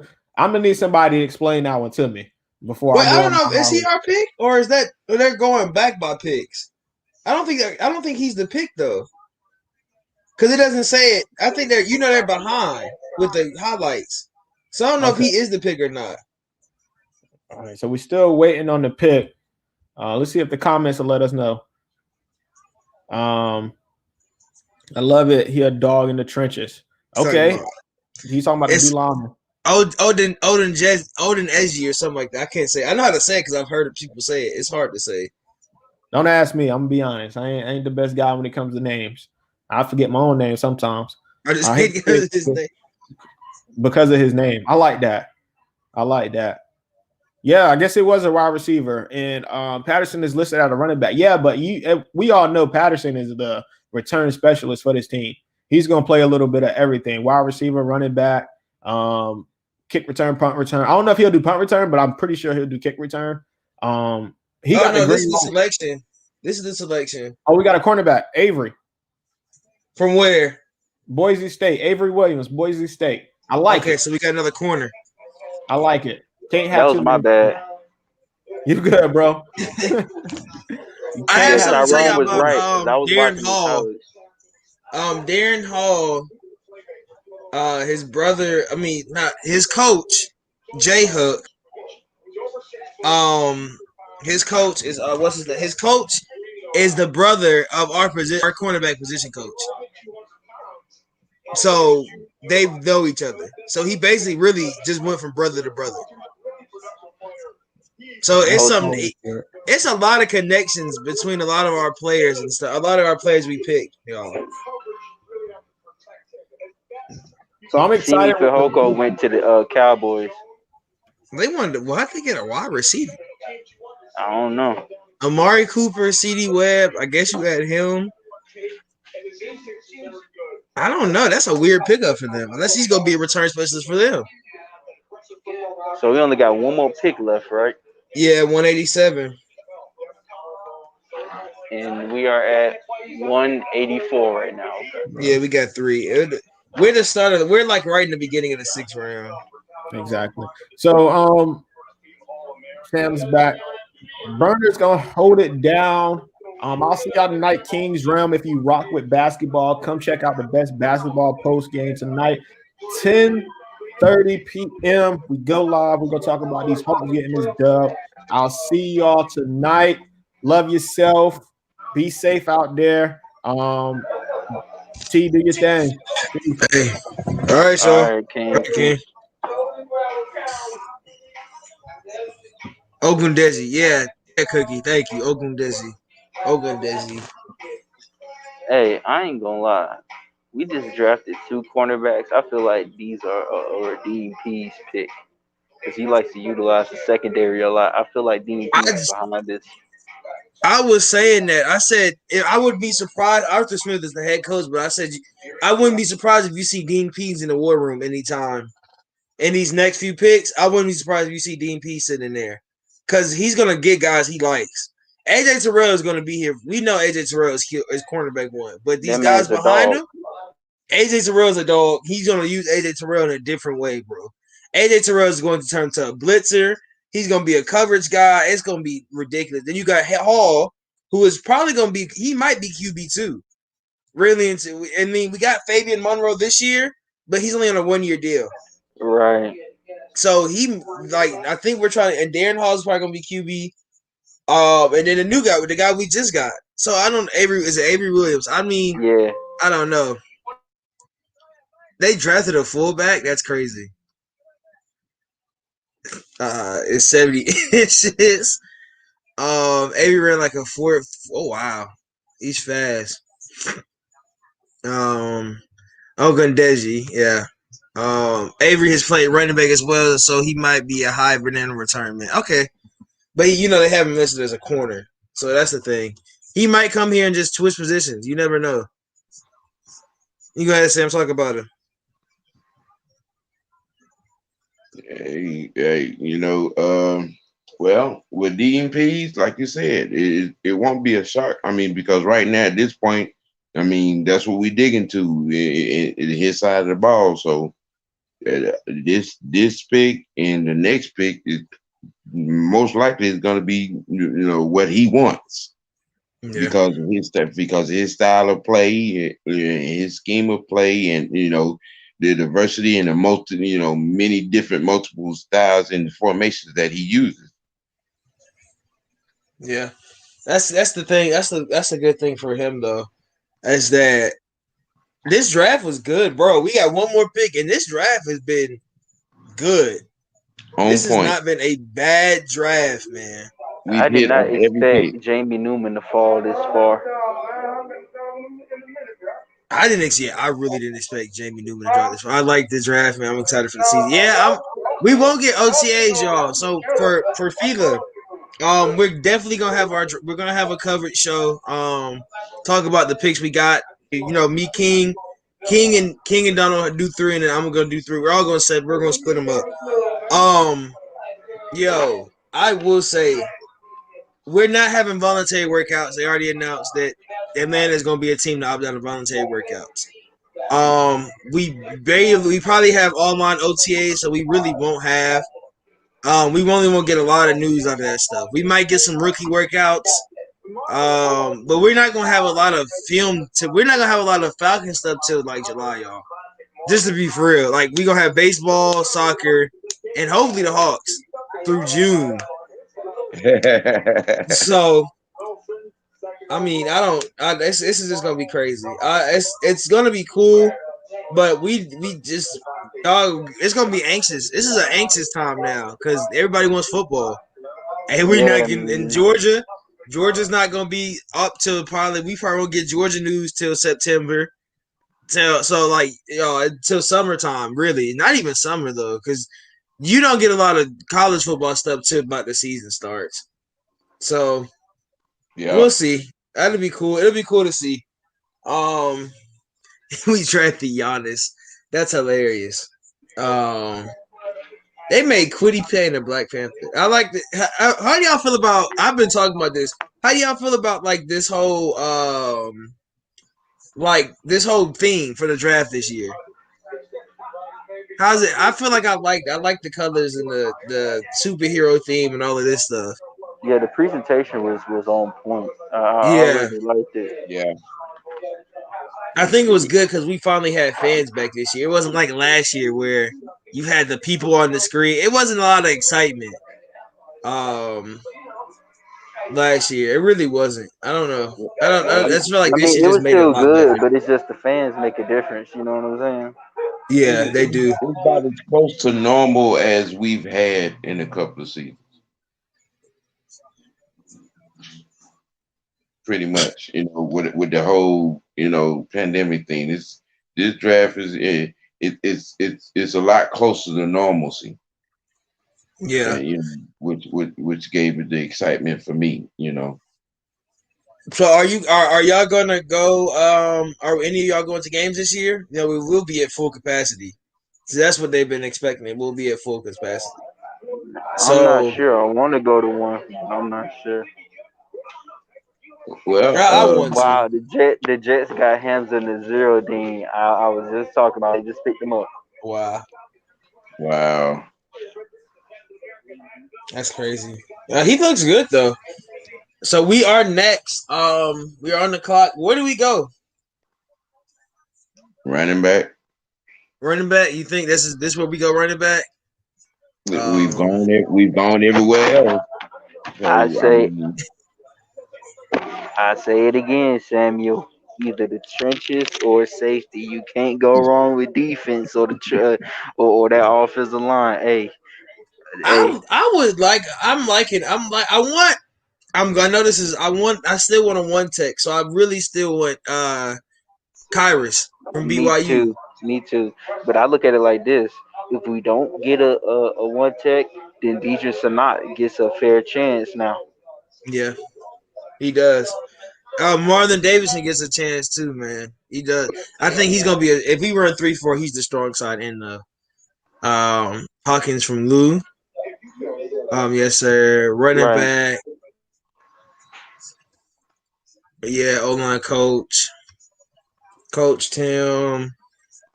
I mean, we haven't picked. Yeah, this. I was talking about this. This is the first year we haven't picked a linebacker in so long.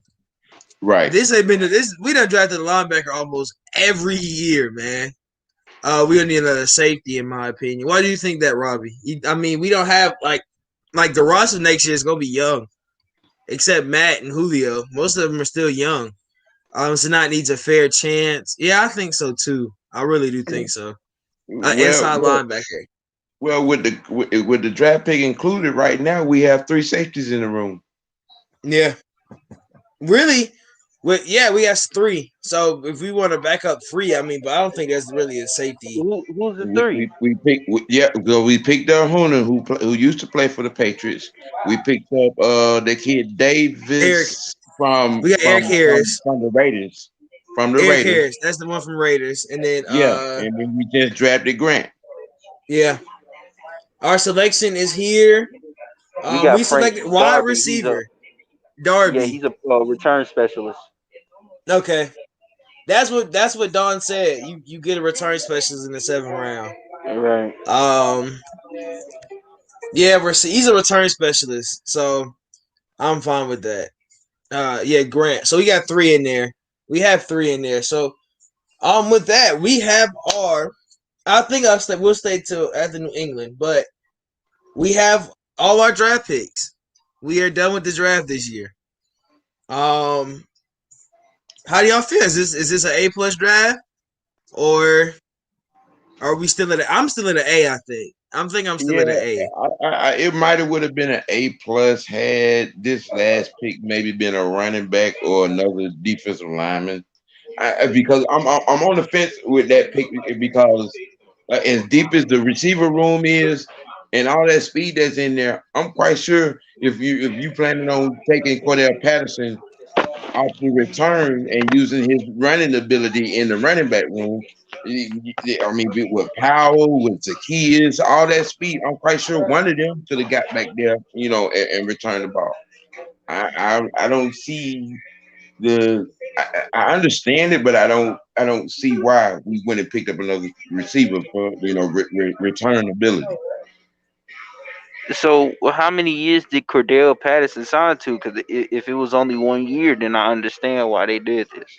Well, it's a 1. It's like a 1. It's like a 2, but it's like a 1 and a 1, like with NBA a voidable year. Sorta. Yeah, with an option. I think it's a team optional year. Oh, okay. Yeah. So I see why they went with Frank Darby. Yeah, that's probably why, Sam.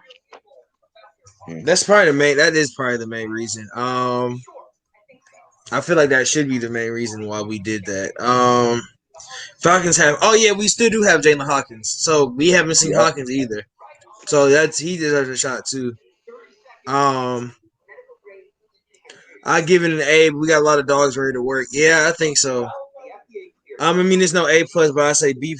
No means a bad starter. No means a bad start for. Yeah, I think so. Cookie was right. Cookie right. Forgot about Hawkins. Patterson is no spring seed either. Don't put too much into him. Yeah, that's what I'm thinking. He's not the same guy.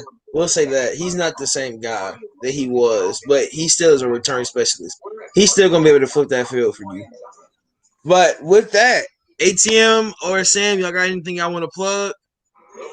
Hey man, follow me on Twitter at ATM3405. Yep. Same on Twitter at Samuel White. All right, y'all. Thank y'all for coming in here. It's been a long 3 days. Y'all know I've been on all rounds. Long 3 days, y'all.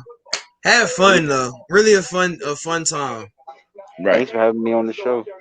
Hey, always, y'all always welcome. And with that, we out of here.